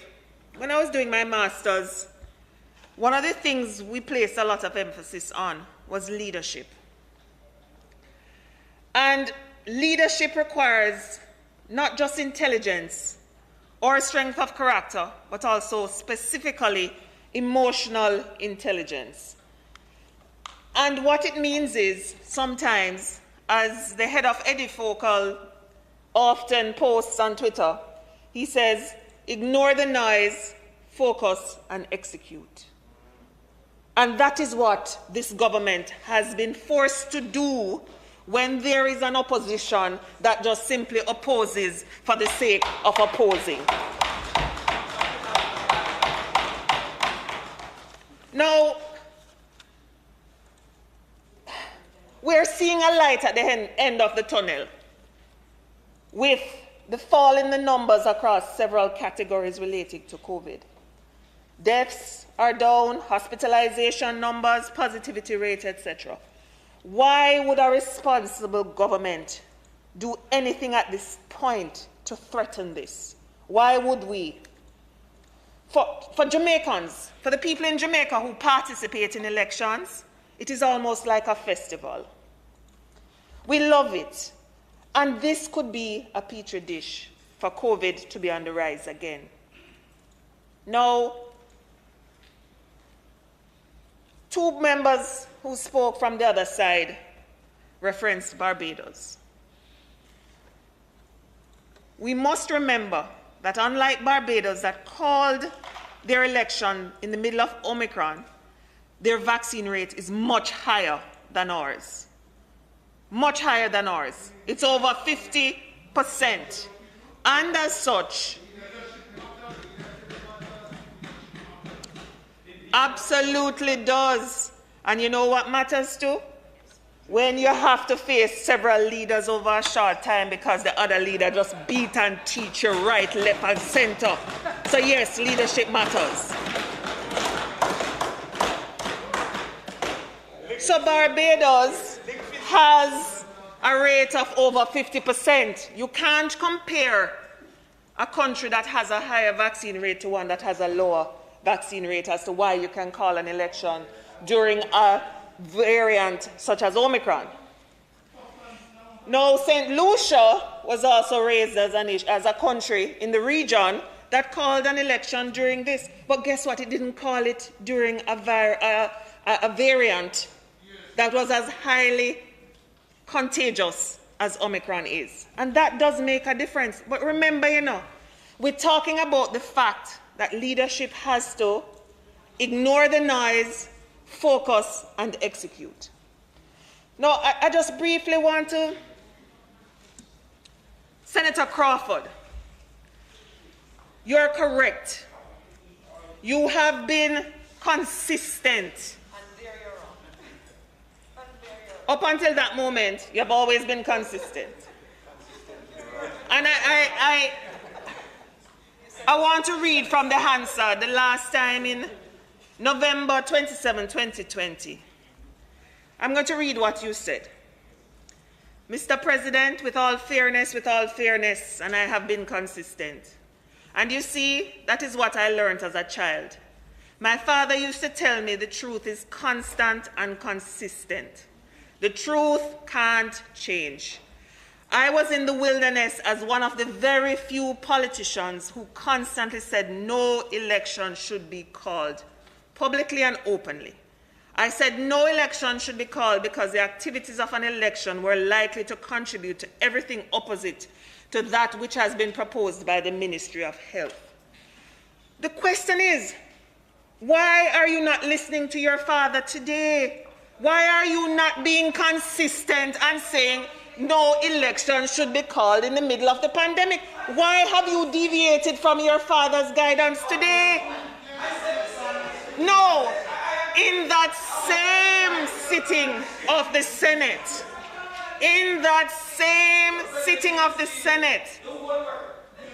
Senator Crawford said, he said, And he was referring to Senator Samuda. You are victorious and you are also able to reduce the opposition benches by a half. But those actions led to COVID deaths increasing by almost 20 times. And Senator Baines, the Hansard is showing, said, shame, shame, shame. Why then are we not today willing to accept? Now, to be very honest, if I sat on the benches where we were recently almost wiped out, and you have a chance to rebuild and to refocus, Senator Webby, I personally would take that time to rebuild instead of just opposing for the sake of opposing. Because if we had come to this parliament, if the Prime Minister had announced an election date, I am willing to wager. On a point of order, I'm practicing my standing orders. I am not yielding. And the standing order No, hello. No. Point of order. Respectfully, Mr. President, the Speaker is misrepresenting what all the opposition persons have said. No opposition person says that they are opposing the postponement of the election. Thank you, Senator Scott Martin. Not a point of order. Continue, please. Thank you, Mr. Chairman. Mr. President. You see, I think that, Senator, when... I see that you're listening in Standing Orders Committee. Senator Scott Motley, when Senator Campbell Rodriguez said she was not going to yield, she was referring to a point of clarification. But this was a point of order. Remember, we went through it this morning. Yes, Mr. Chairman, but I suspected she was going down where she was going, just saying something for the sake of saying it. The point of orders can vary depending on who raises them. But, you know, Mr. President, this is an opportunity for us to do something together. And we know in our hearts, if we were to have a quiet moment without the need for referring to wickets, I don't even understand cricket too well, but it is the best thing for our country at the moment. And if we are to be constant and consistent, like Senator Crawford's fathers advised him to do, we would know that this bill shows leadership of a country at the level at which it should be. Ignore the noise, focus, and execute that which is necessary for our country. And Senator Sinclair raised a point. He said, is it that maybe the best thing is for there to be his opinion, not the party's opinion, not the government's opinion, but his own opinion. And it is also my personal, individual opinion that maybe this is something we need to consider, where both elections should be held together. Because the reality is, Senator Crawford, that there are several local governance issues which may be on the horizon that need to be fixed. Why not use the opportunity to fix a system that could be better? So, Mr. President, it's a short bill, so I won't speak much more on it, but I will say sometimes when one is handed a gold spoon, they should simply put it in their mouths and be quiet, because it is not nice. I have lost an election and I know losing is not nice. So to lose on a national scale over and over. Take the gold spoon and put it in your mouth and be quiet and just work with it and accept the gift horse. If it pleases you, Mr. President.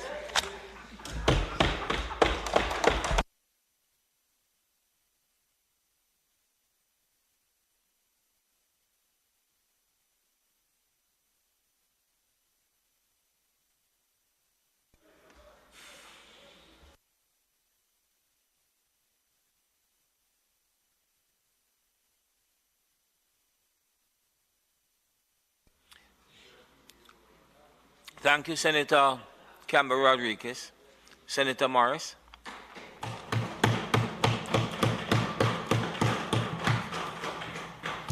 Thank you, Mr. President.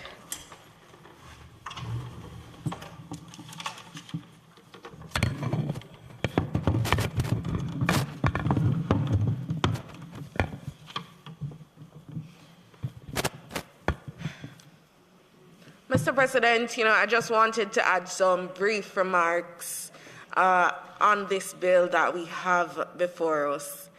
And I want to start off by adding just a bit of clarification and making it abundantly clear to all the Jamaican people who are watching that in no way, shape, or form is the opposition here saying that we do not support, that we are not in favor, but we're saying that we take issue with how this bill is being put forward.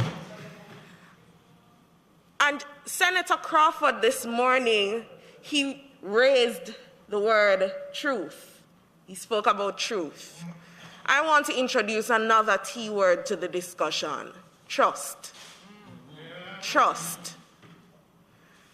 Because, Mr. President, what I see happening is that time and time again, the government has gaslit the people of Jamaica.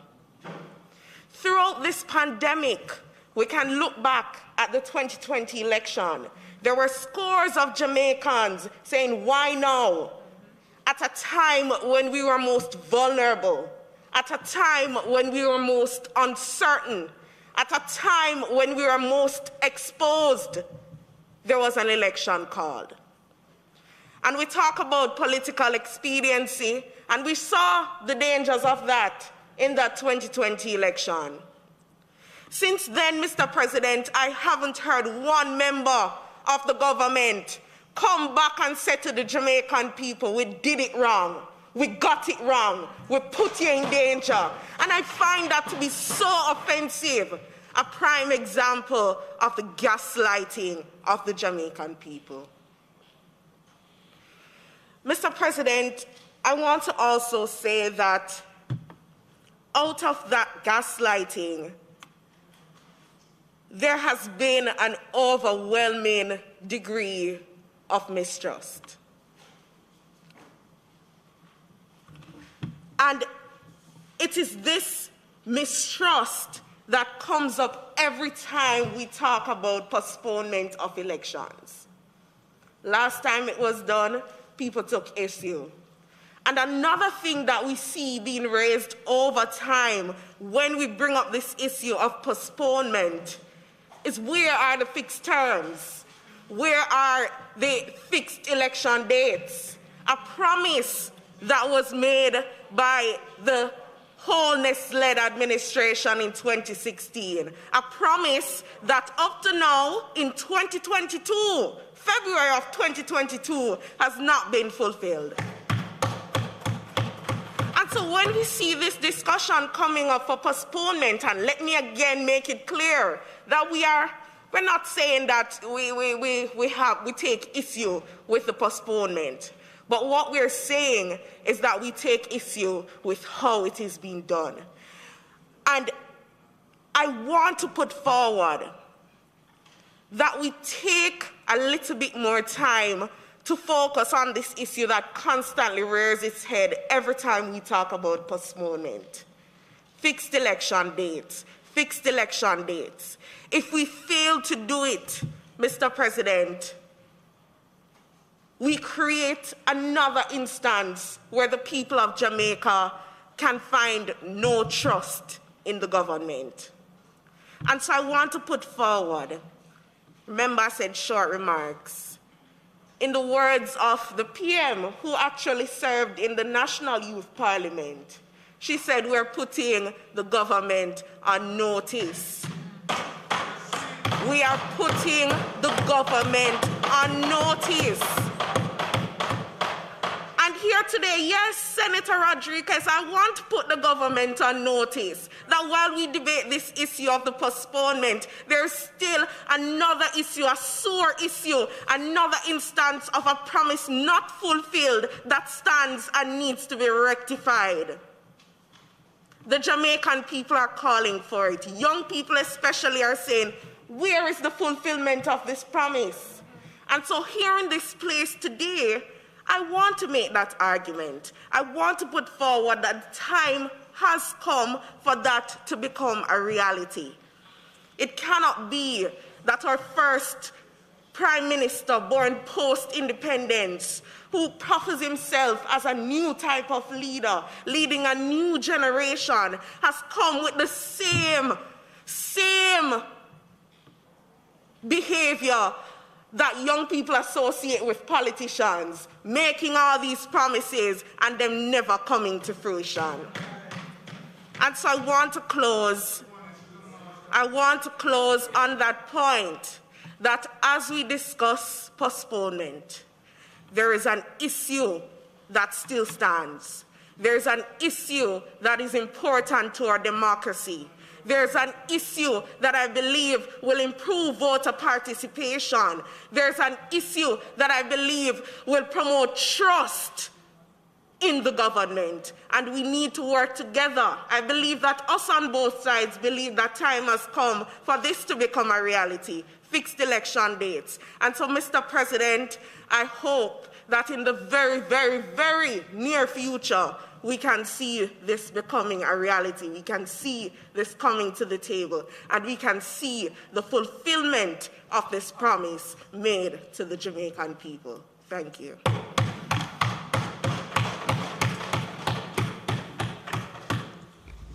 Thank you very much, Senator Morris, Gabriel. Senator Longmore. Thank you, Mr. President.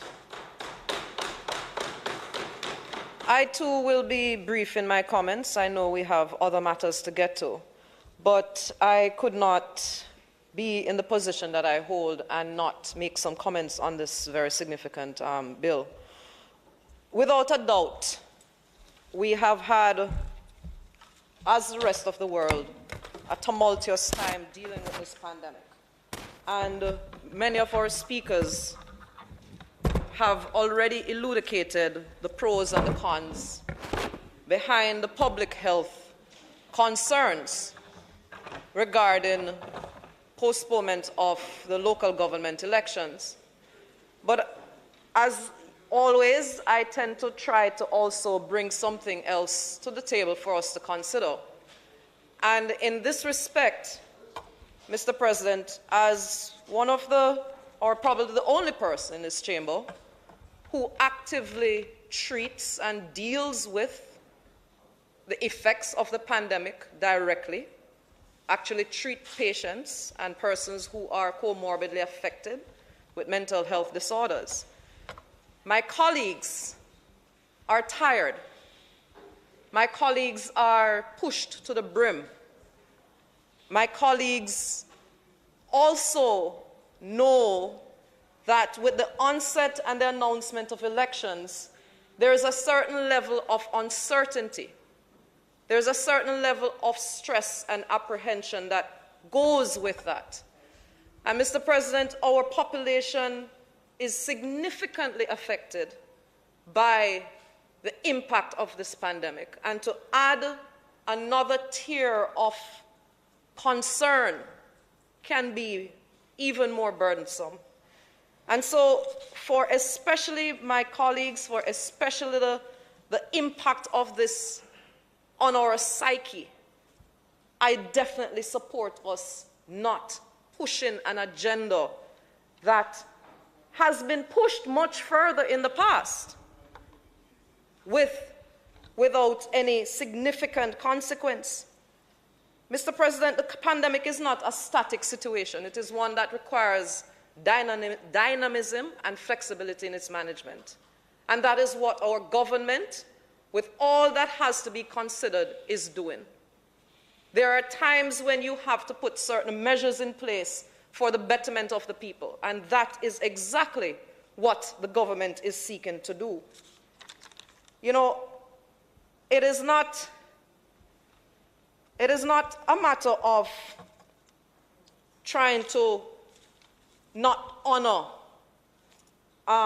Senator Morris, a political promise, but you're talking about constitutional reform. That requires much more than just, you know, saying that we're going to do it.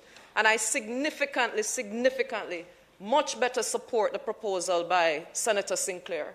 I think it is a very practical one. I think it is one that could be very useful, and as such, in terms of a member made a proposal, and it was a sensible and well thought out one, and I am definitely indicating my support for such. Mr. President, at this time, when I'm not gonna get too detailed about it, but there was mention of a sticky wicket, and I will just close by defining what a delusion is. An idiosyncratic belief or impression maintained despite being contradicted by reality or rational thinking. On that note, Mr. President, I thank you.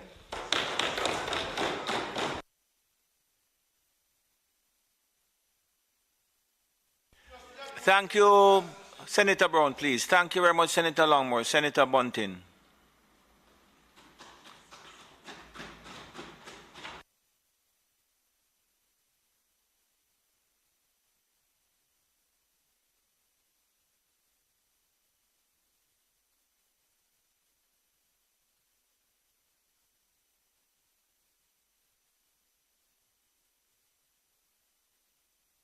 You can move down.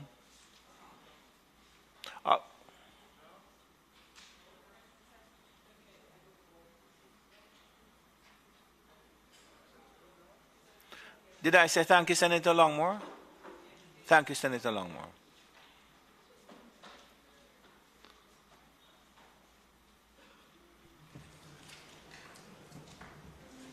Thank you.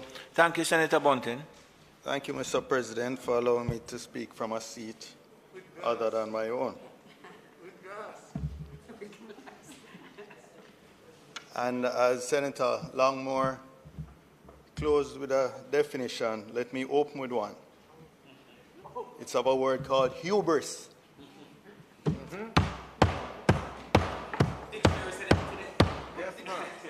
means excessive pride or self-confidence. Arrogance. And I remember being in this parliament when a former prime minister of that side got up and wagged his finger at us on this side and said it will be a long time before you ever see that side of the house again. And that's where the 42 came from. So, you know, there are swings and roundabouts, ups and downs. There are ebbs and flows in politics. But, Mr. President,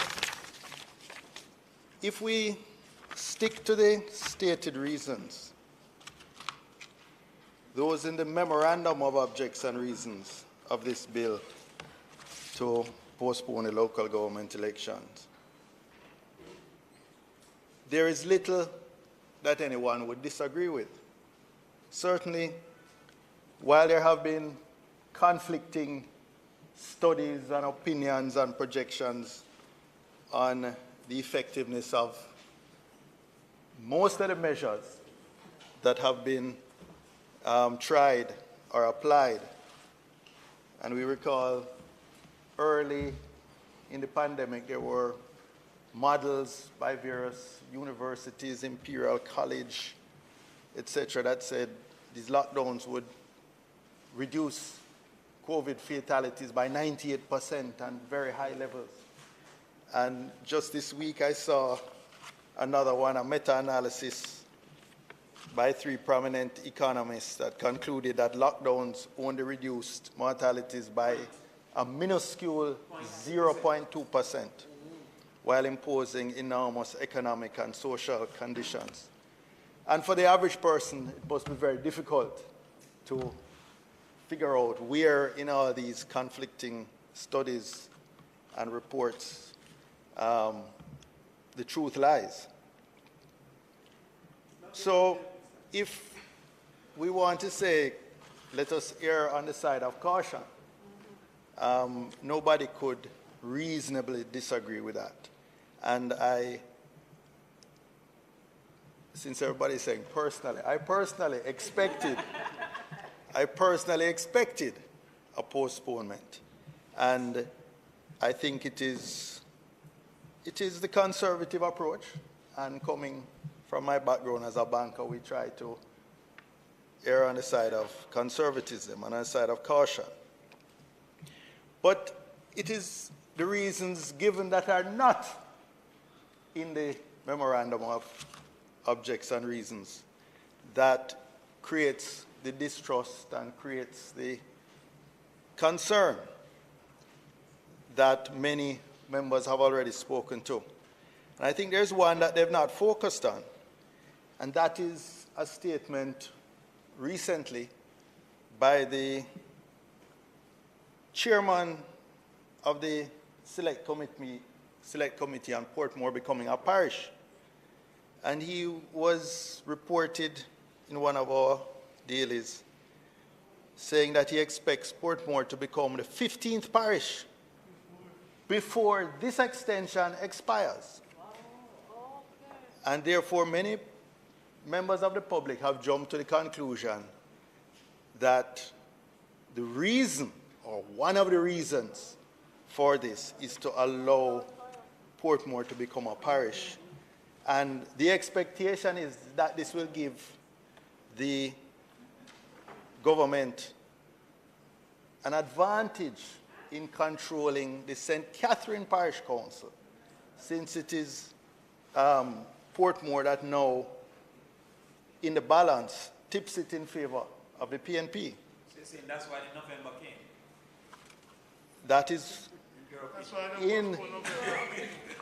is in the public domain. Now, that is speculative, but since there have been no other benefits advanced as to why Portmore needs parish status, the ministries, departments, and agencies that appeared before the committee said that service will neither increase nor decrease depending on the designation of Portmore as a parish. The municipal structure in Portmore now was arrived at through extensive consultations with many communities, citizens associations, etc., over many years before they came up and agreed on this structure, which is unique in our democratic system, where the mayor is directly elected, not available to any other municipal corporation or parish councils, as we used to call them. So it leads to a great deal of distrust, because there are all these additional or competing reasons which are put out in the public space. And, you know, when we talk about Portmore, remember that this initiative for the municipality status wasn't really driven by politicians originally. It was people like George Lee, long before he was a politician. It was people like Colin Fagan, long before he was a councillor or MP, who, as I think it was called the Joint Portmore Citizens Association, they had a collective group, and they championed getting Portmore's municipality status. So that's why, Mr. President, the opposition wrote a minority report as an addendum to the report from the Select Committee. So it's not unanimous as we say. No, it's not unanimous. Well, if you want to say that because the minority report is part of the report, then the whole was accepted because it includes the minority position, then in that sense you might say, yes, they accepted the report, but there were two clear positions in the report. Senator Bunting, you know, no doubt you're going to get an opportunity to discuss that at length. But what we're really since it dealing has with... been by a senior member of that side, by a senior member of the government, by the chairman of the Select Committee, and giving it that this postponement will allow that to happen, Yeah, then but it that must be relevant. That I don't know when and who said that and in what circumstances. Here, Mr. Sinclair, would you like to take over? Yes, he will. He told me that first.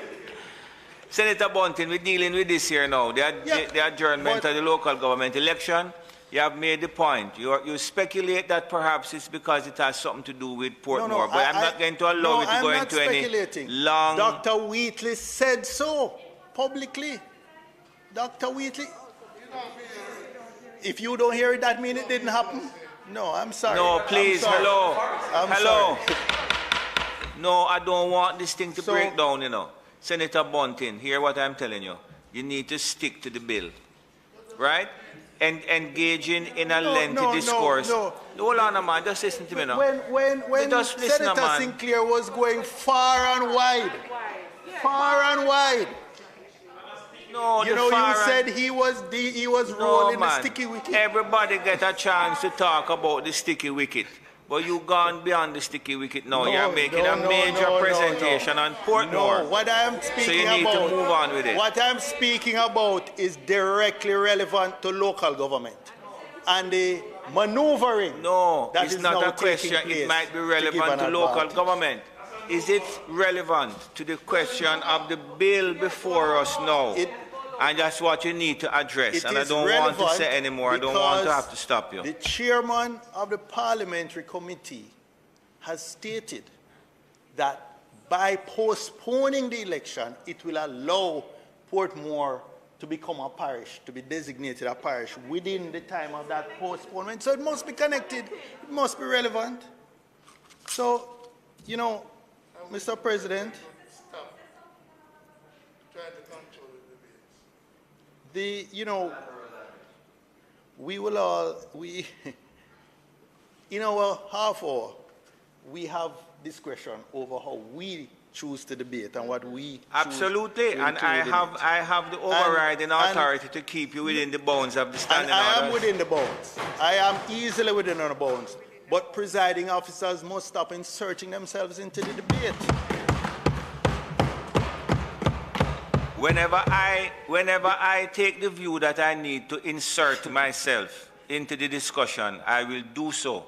And whenever I take the view that it is improper, I will say so also. Exactly, very good. And I will say so what also. I'm telling you here now is that you need to deal with the legislation before you.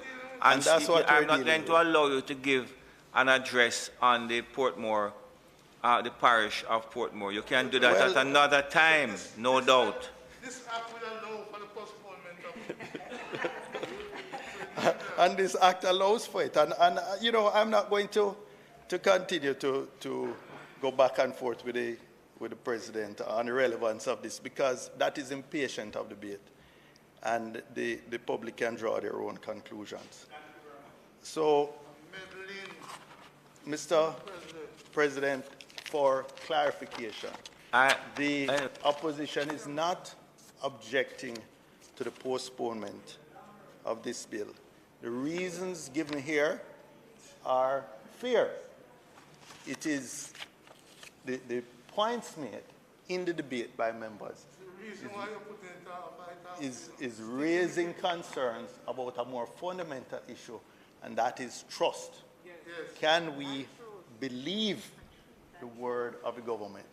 And I believe that the greatest friend of truth is time, and time will tell. Thank you.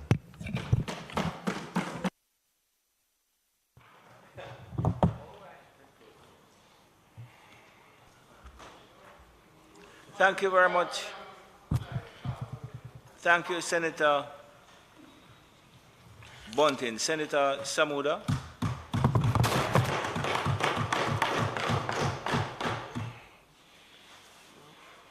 I will be brief, Mr. President. I notice everybody beginning with that phrase today, but it's not really working out because it's 1 o'clock. I will attempt to be brief, Mr. President. I also, with your indulgence, would like to acknowledge the members of Generation 2000 who are indeed present here today, and just to wish them well on their 22nd anniversary. I am indeed a proud member of the G2K alumni, as is my government leader, and indeed Senator Gale. Many don't quite remember being a member and being an active member of G2K. No, that's not what I'm doing. I'm just making sure that the members are aware of your antecedents. Thank you. And, you know, when we speak of being alumnus of organizations, you don't want to hit your fellow alumni in any situation. And I'm also a proud member of the alumni of Campion, as is opposition leader. But we are having a political debate, and I think the nature of the bill before us is indeed as political a bill, leader of the opposition business in the Senate, as is the leader of government business. But, you know, it is as political a topic as you're going to get in this parliament. It is about the holding of local government elections and the permission to postpone it.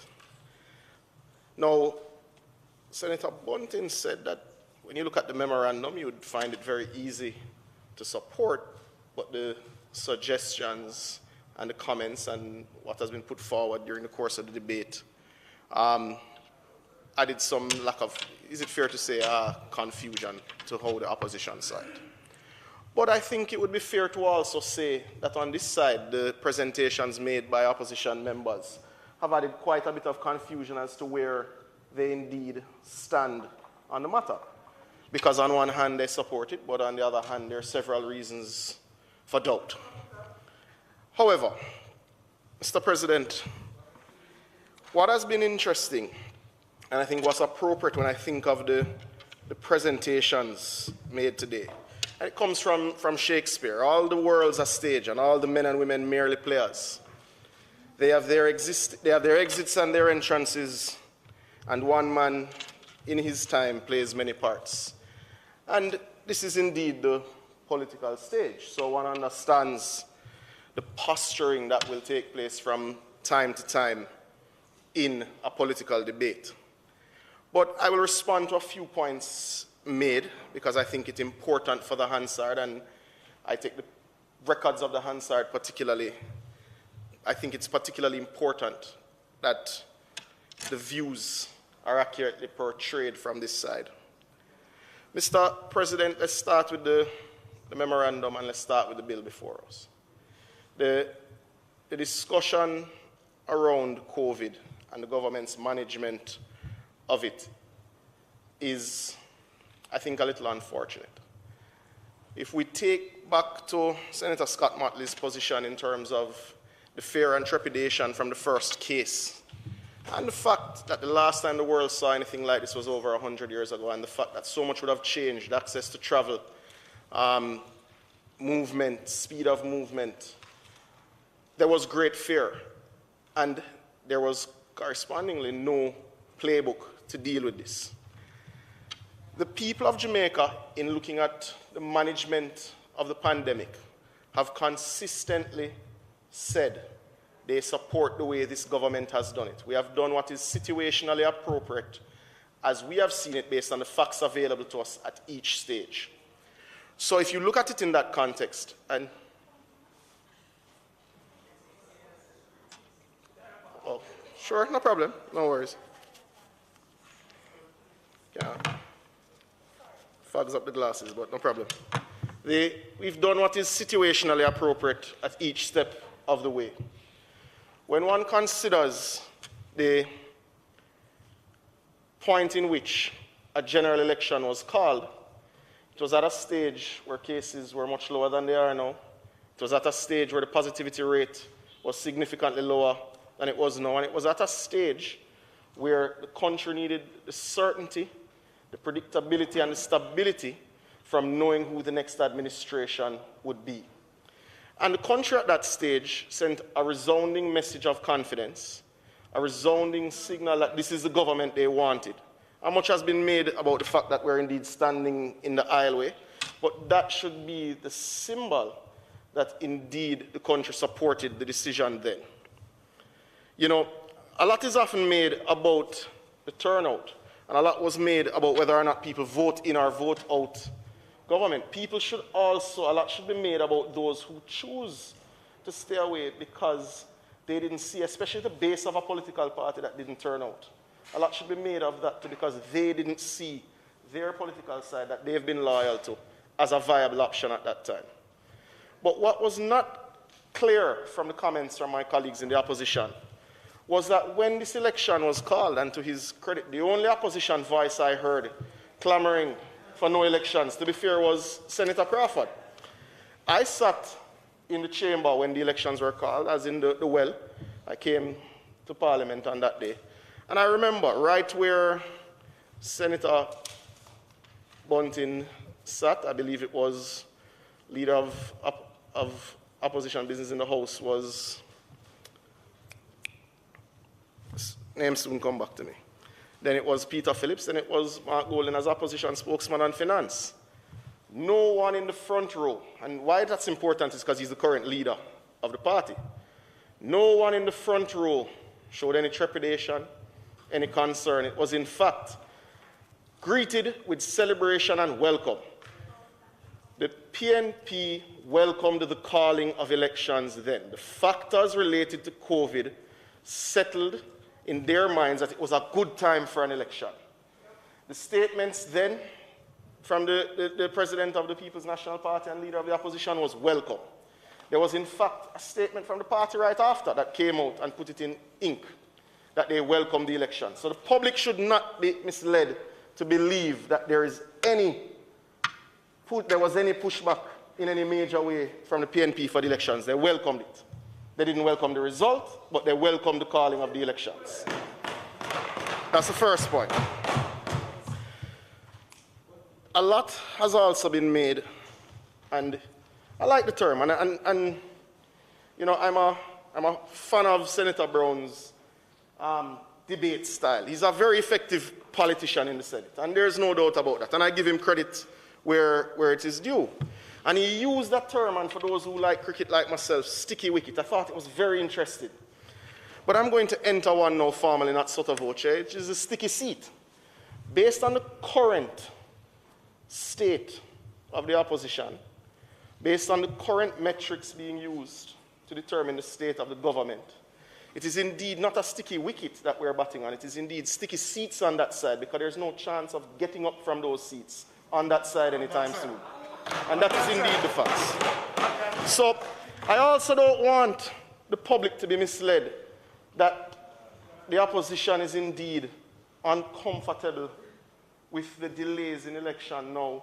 In the same way, they shouldn't be misled that the PNP didn't welcome the calling of elections then. Their own assessments, and we use polls, we use canvassing for those at home who don't necessarily get deeply involved in the politics. I know I'm a fan of the market research process. I'm a fan of the polls, and I know they see some of the same data that I would see.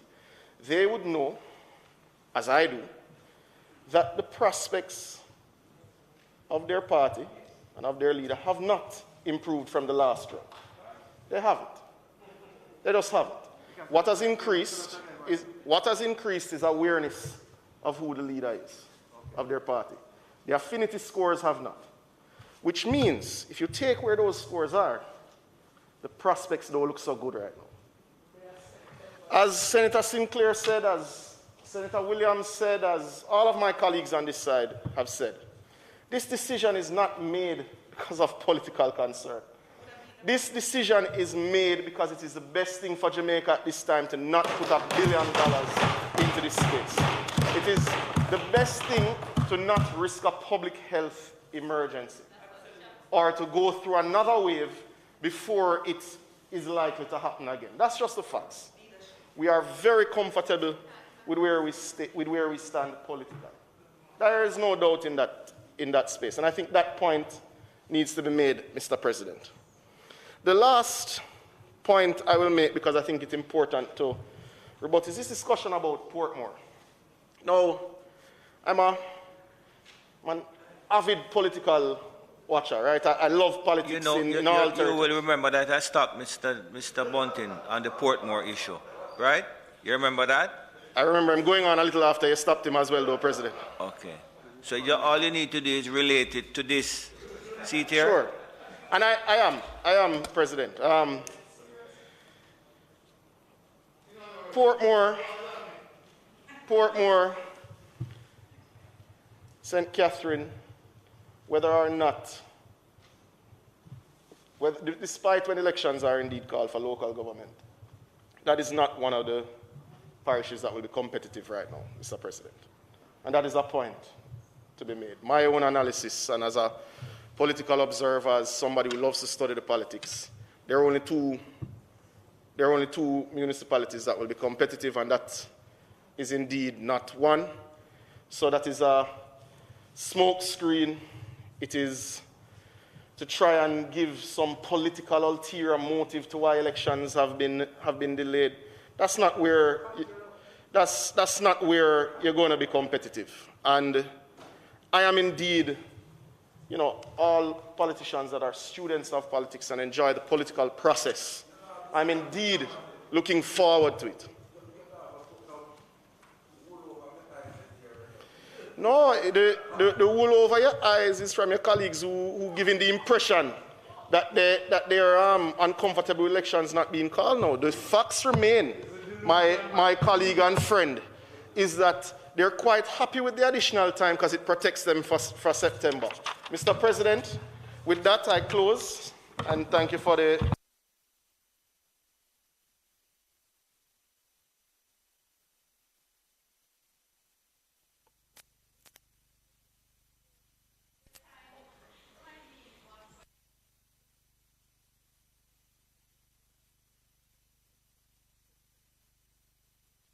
Members would have heard the question that the Senate be permitted to sit beyond 1:30 to complete the business of the day. Those in favor? Against?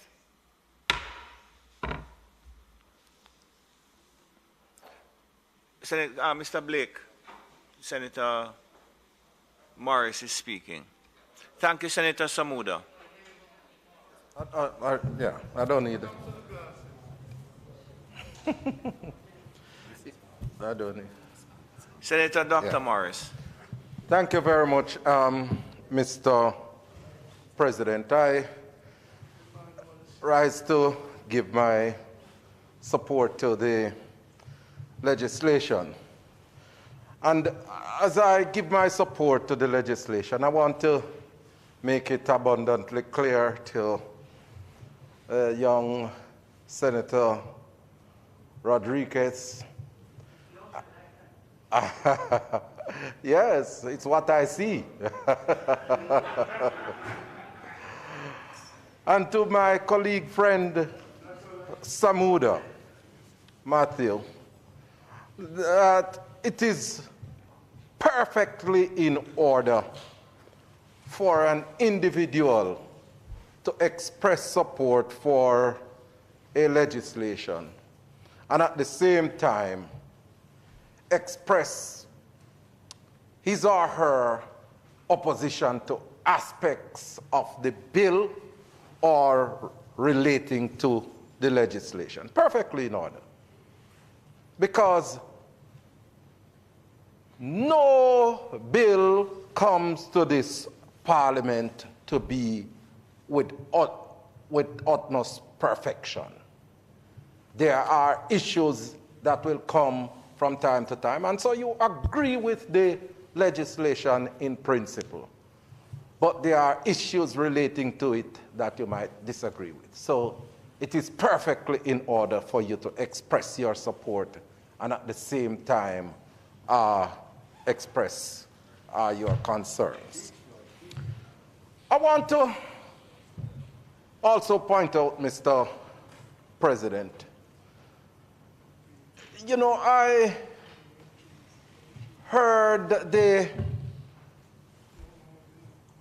references, some sotto voce, some explicit, about possible internal challenges in the organization that we are a part on this side. But you're not going to take on that. You're not going to take on that, Senator Morris. And I want to say, Mr. President, that in every political organization, you know, you go and you have your differences. But I am telling you that if there is one thing that is absolutely clear, we on this side, fully united behind the current leader, Mark Jefferson Golding, for the People's National Party. Senator Morris, I'm happy to hear that, but perhaps a press conference. And leave it alone, Mr. President. But move on, please. You are the presiding officer, so leave that alone. Let us down here on the floor. Let us down here on the floor battle that out. No, but I have to remind you to just stick with the legislation. Yes, you know, let the politicians on the floor battle that out. The president said, don't remind him of 2015 when Andrew was on probation. Very much so. Another point that I want to make, Mr. President, and you know, Senator Lambert Brown spoke about the sticky wicket in which the government is batting. You know, Mr. President, just this week, we experienced a massive devastation in Port Maria, St. Mary, my neck of the woods, 2 miles from the town center that I am from. And when I went down there, and a lot of the people who have been affected are people that I know personally, and I express Mr. President, on a point of order, please. No, I am on my feet, you know. I am. Senator Morris, he's raising on a point of order. Relevance to 1 the bill. minute, Senator Sinclair. Yes.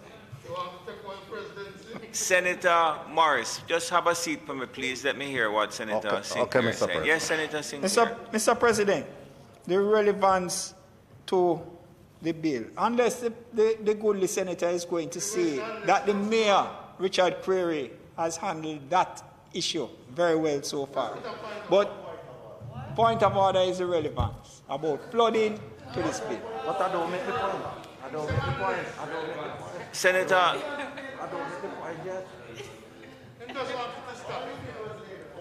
Senator Morris, you can continue.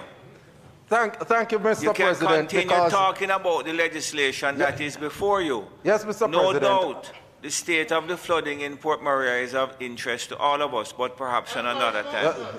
Yes, Mr. President, and you know, that is why before an individual raises a point of order, you have to listen to what the speaker is saying before you raise a point of order. You can't make a point of order when you don't know what the person is saying. It is being preemptive. So, Mr. President, I make the point that the flooding took place in Port Maria, St. Mary, and a lot of one of the major reasons for the flooding in the town center is because of improper disposal of garbage. Senator Morris, you know, I'm not going to allow you to continue. Yes, you're going to have a chance. You're going to have a chance at some future day to talk about You have to be collection. fair, Mr. President, because if it is that we are talking about the management of municipalities, which is linked to the legislation, Mr. President, we have to understand that a part of the sticky wicket is how the government has managed or not managed the garbage disposal process in our country. And that has contributed to the flooding in St. Mary. Yes, and I want to say, Mr. President, we are committed to ensuring that we put in place a set of programs and policies that when we return to government, that the concerns of the people, whether it be it in Portmore, whether it be it in St. Mary, are fully dealt with, Mr. President. May it please you, Mr. President. Thank you, Senator Dr. Morris. Minister? Thank you, Mr. President. Mr. President, allow me to say that I'm very pleased that the last three speakers made clear the fact that the opposition supports the postponement proposed. Because understanding Senator Morris's intended guidance, certainly we on this side are quite clear that one can take an overall supportive view and still find room to query particular aspects or to critically analyze. But I think the point which Senator Samuda was making, and certainly our sentiment on this side, was that it had not in fact been made clear prior to those last speakers that the opposition did in fact support it. The arguments were in several directions, and certainly at odds with what had even been said in that other place. So we were unclear, legitimately so. So I'm pleased to, more than stylistic, we were objectively unclear as to what was actually being put forward. So I'm pleased to know that there is at the core of the opposition's perspective today support for the postponement which has been proposed. I just want to along that line, make clear that I think some of the arguments that were put forward really should be exposed for their lack of comprehension of the circumstances in which we find ourselves. Because I think that to argue that, or to seek to use an analogy, that the world has not ended despite torrential rainfall and the damage that has been caused, shows a missing of the point between the response to an act of God versus the taking of a concerted decision by government, which could foreseeably create a negative consequence for the people of Jamaica based on the information that you have available at the time. It's a fundamental difference. Similarly, the comparisons raised with St. Lucia that had a 7-day average of 11 cases at the time that they held their election, and only the alpha present in their community at the time. The fact that St. Lucia, Omicron had clearly not appeared. Barbados had a 50+% vaccination rate at the time they called theirs.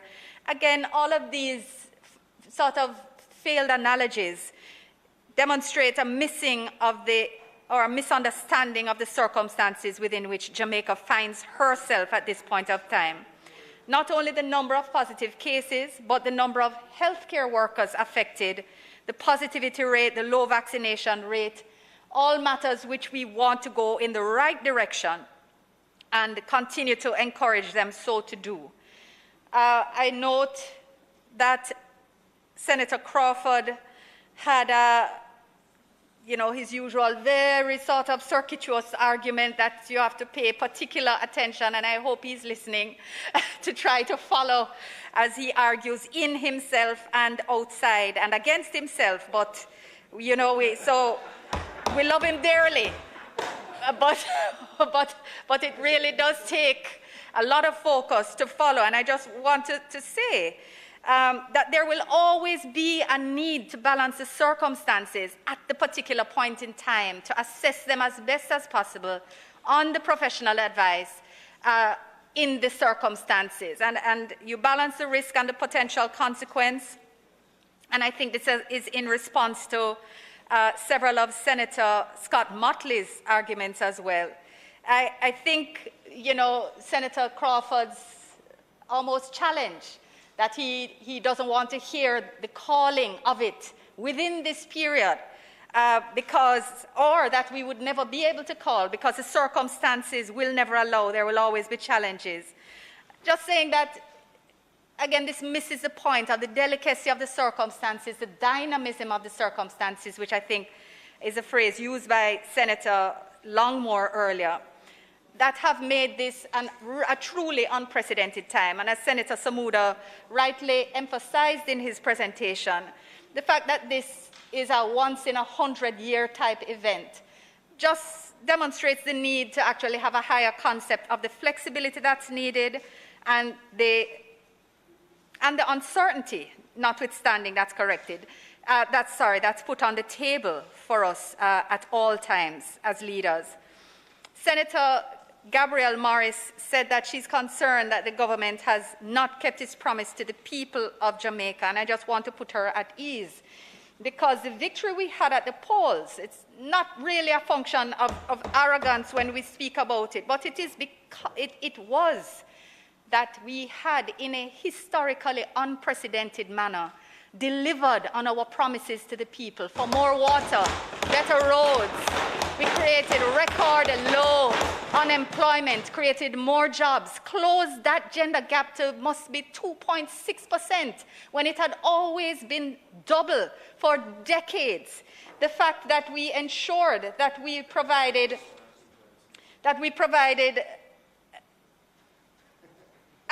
the list is going to go on too long, and I'm reminded. So the matter of fixed election date will be dealt with as a function of constitutional reform. The Prime Minister has appointed a minister who is responsible for legal and constitutional affairs. One does not get everything done within the time that one originally sets, but I want to put Senator Morris at ease in her challenge and just congratulate her on her fearless manner. As a young upcoming politician, I personally congratulate you on that and encourage you in your continued growth. But say that this administration has, or rather, Jamaica has been set back by the pandemic, undoubtedly, but we will get back on track, and we are focused on that. Without delaying much further, Mr. President, recognizing that we do have more business to do today and staff does require refreshment. So I would like, Mr. President, if we could close this debate now, as I thank all colleagues for their presentations and ask for second reading of the bill. Thank you very much. Thank you very much, Minister.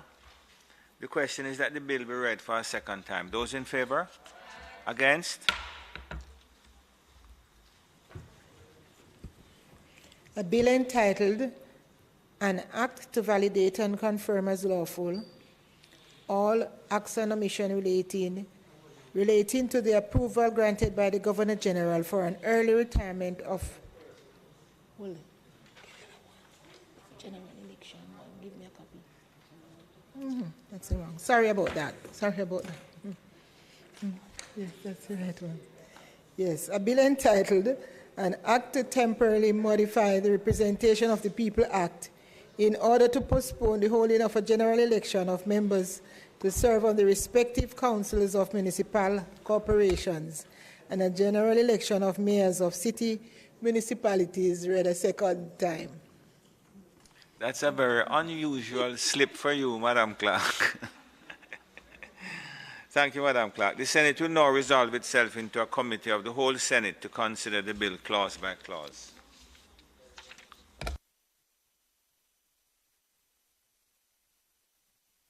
Thank you. Marshall. I put clauses 1 and 2. Those in favor?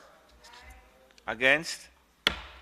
I put the title and enacting clause. Those in favor? Against? The question is that I do report the bill as having passed committee stage without amendment. Those in favor? Against? I do report the bill as having passed committee stage without amendment. Minister?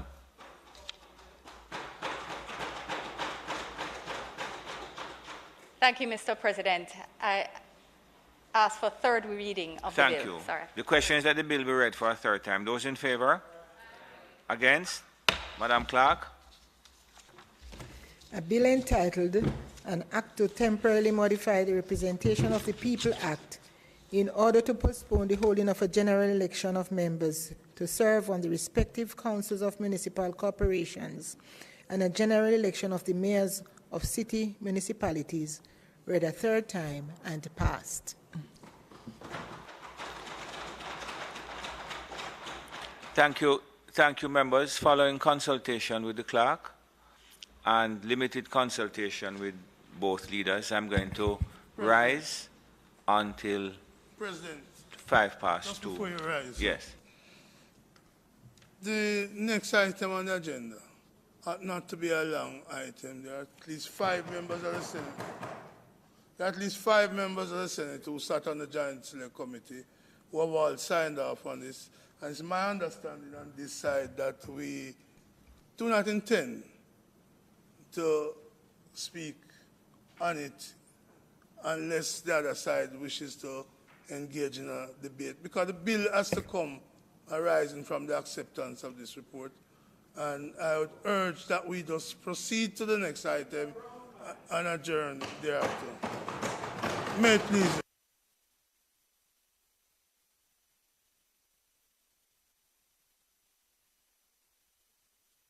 Thank you very much.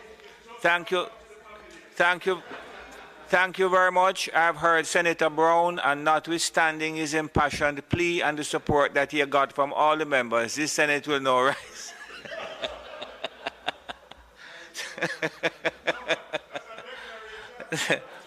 Thank you. Thank you. Senator Samuda. Senator Samuda, 1 minute, please. I'm going to agree with the request. Obviously, it has some support.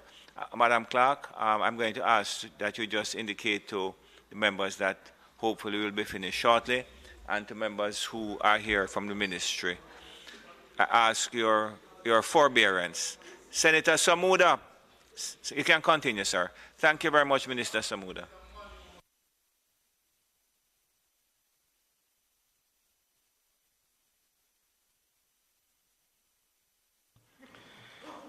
Thank you, Mr. President.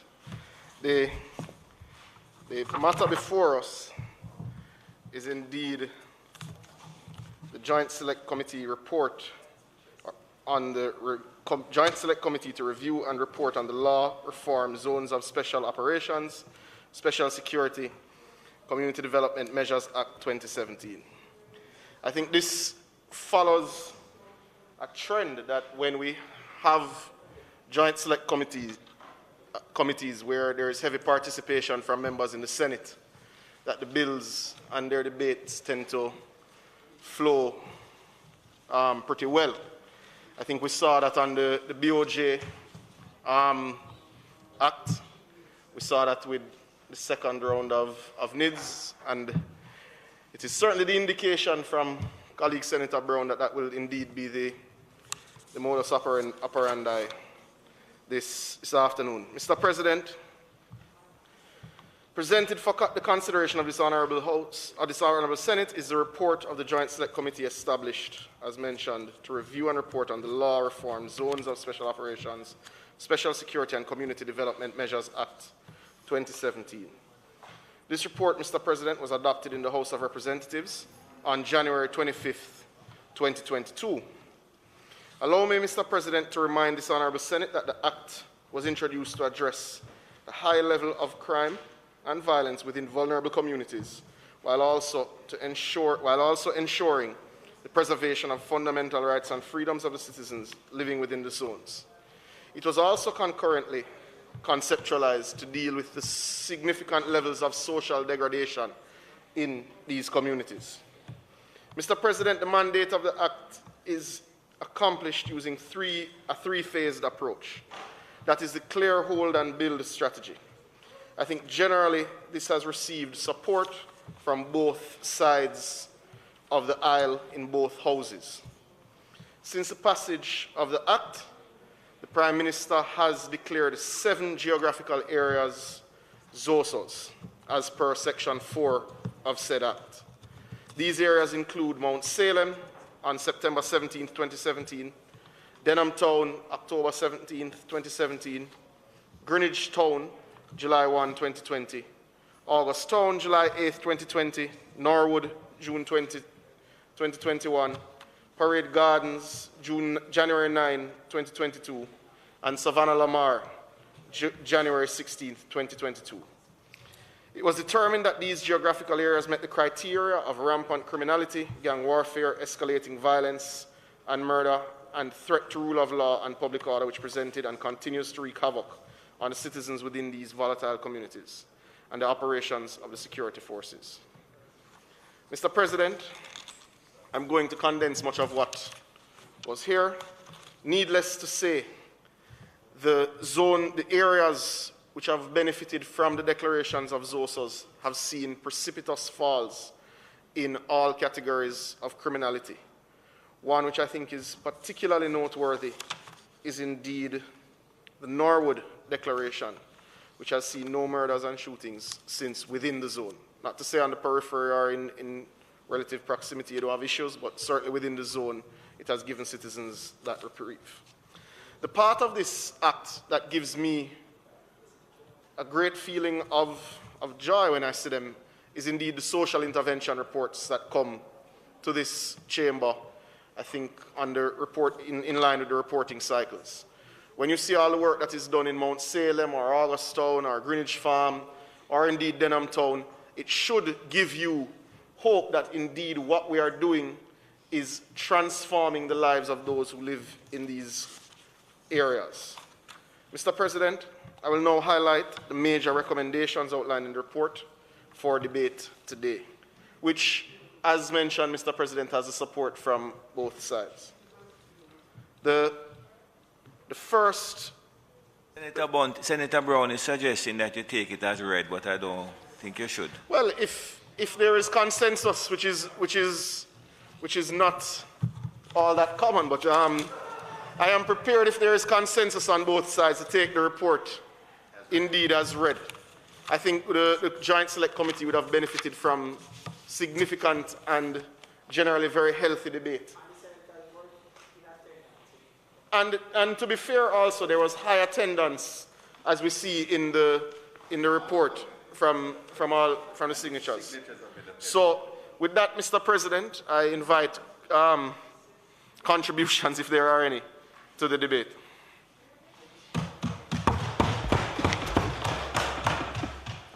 Thank you, Senator Shamuda.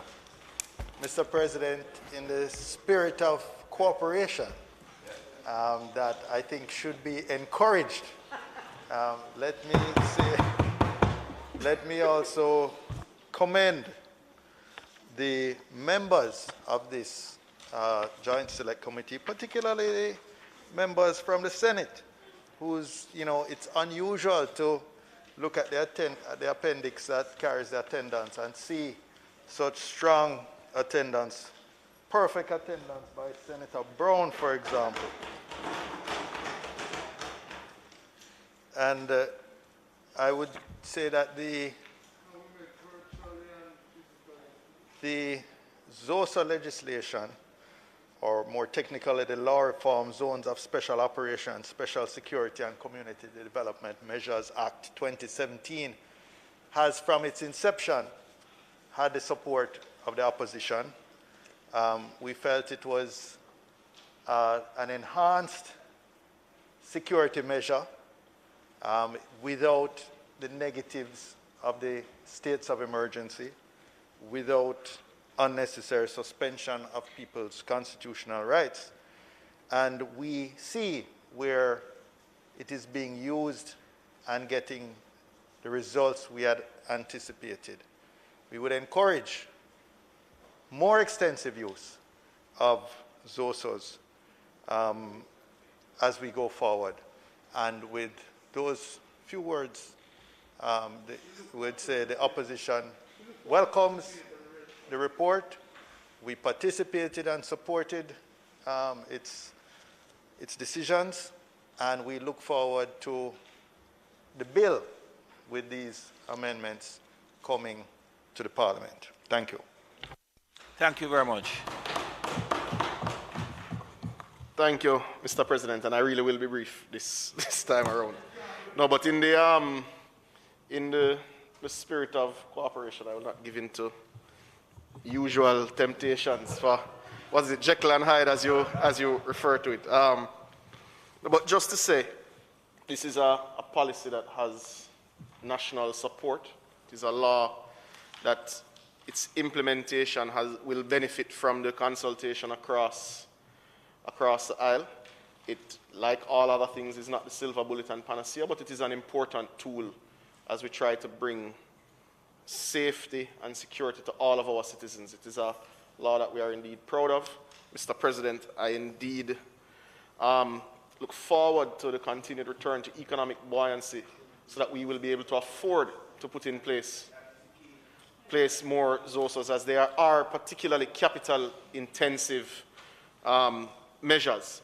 There's no doubt that we need dozens more based on the profile of many of our communities and the issues that they face from rampant criminality and the social degradation that has happened over a period of years. Mr. President, I ask that the report be adopted. Thank you very much, Minister Samuda. The question is that the report of the Joint Select Committee appointed to review the law reform, zones of special operations, Special Security and Community Development Measures Act 2017 be adopted. Those in favor? Against? Minister? Thank you, Mr. President. Mr. President, it is not intended to... Oh.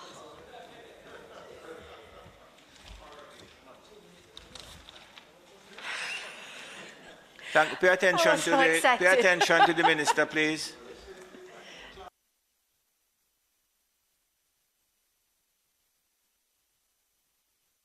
Thank you. Mr. President, might I ask for recommittal of the matter, the item rather, notices of motion given orally? Members would have heard the question. Those in favor? Against? Minister? Thank you, Mr. President. Mr. President, I beg to give notice that at the next meeting of the Senate, I will move, be it resolved, with reference to the sessional select, joint select and select committees which are appointed in the current session of Parliament, and where these committees have not completed their deliberations, that in the new session of Parliament, this Honourable Senate be empowered to enable these committees to proceed with the issues referred to them from the stage reached before prorogation. Be it further resolved that the composition of all these committees remain unchanged, except where necessary by further motion taken and approved by this Honourable Senate. And be it further resolved, with reference to the matters identified below, which are included in the order of business in this session of Parliament, but for which deliberations have not been completed, that in the new session of Parliament, the Senate be empowered to proceed with them from the stage reached before prorogation. 1, all items under private members' motions, and 2, all matters referred to committees. Mr. President, I further beg to give notice that at a later stage today, I will move for the suspension of the standing orders to enable me to take this motion. Thank you very much. A public business? Mr. President, I now move for the suspension of standing orders to enable me to take the motion, notice of which I gave earlier. Members would have heard the question. Those in favor? Against? Minister? Mr. President, I ask that the motion be approved. Members would have heard the question. Those in favor? Against? Minister? Mr. President, it is now not intended to do any further business today. Might I ask that the Senate be adjourned? Members would have recognized that this would be the last meeting for this session. Next week, Thursday, I think, is the opening of Parliament. I urge leaders on both sides to correspond with the clerk to identify the procedures for next week, Thursday. I think there may be some changes as to how we usually operate. In fact, we may have returned to the original format, so please check with the clerk to make sure. Is that right, Madam Clerk?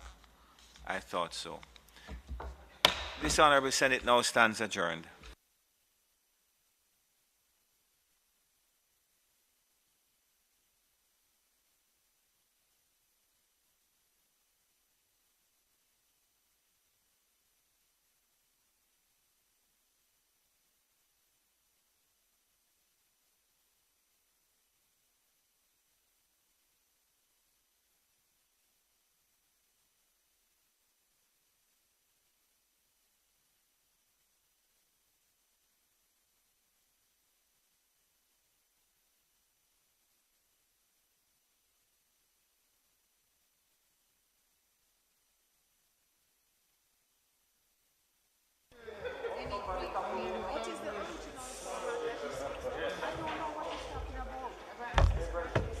Because I'm curious.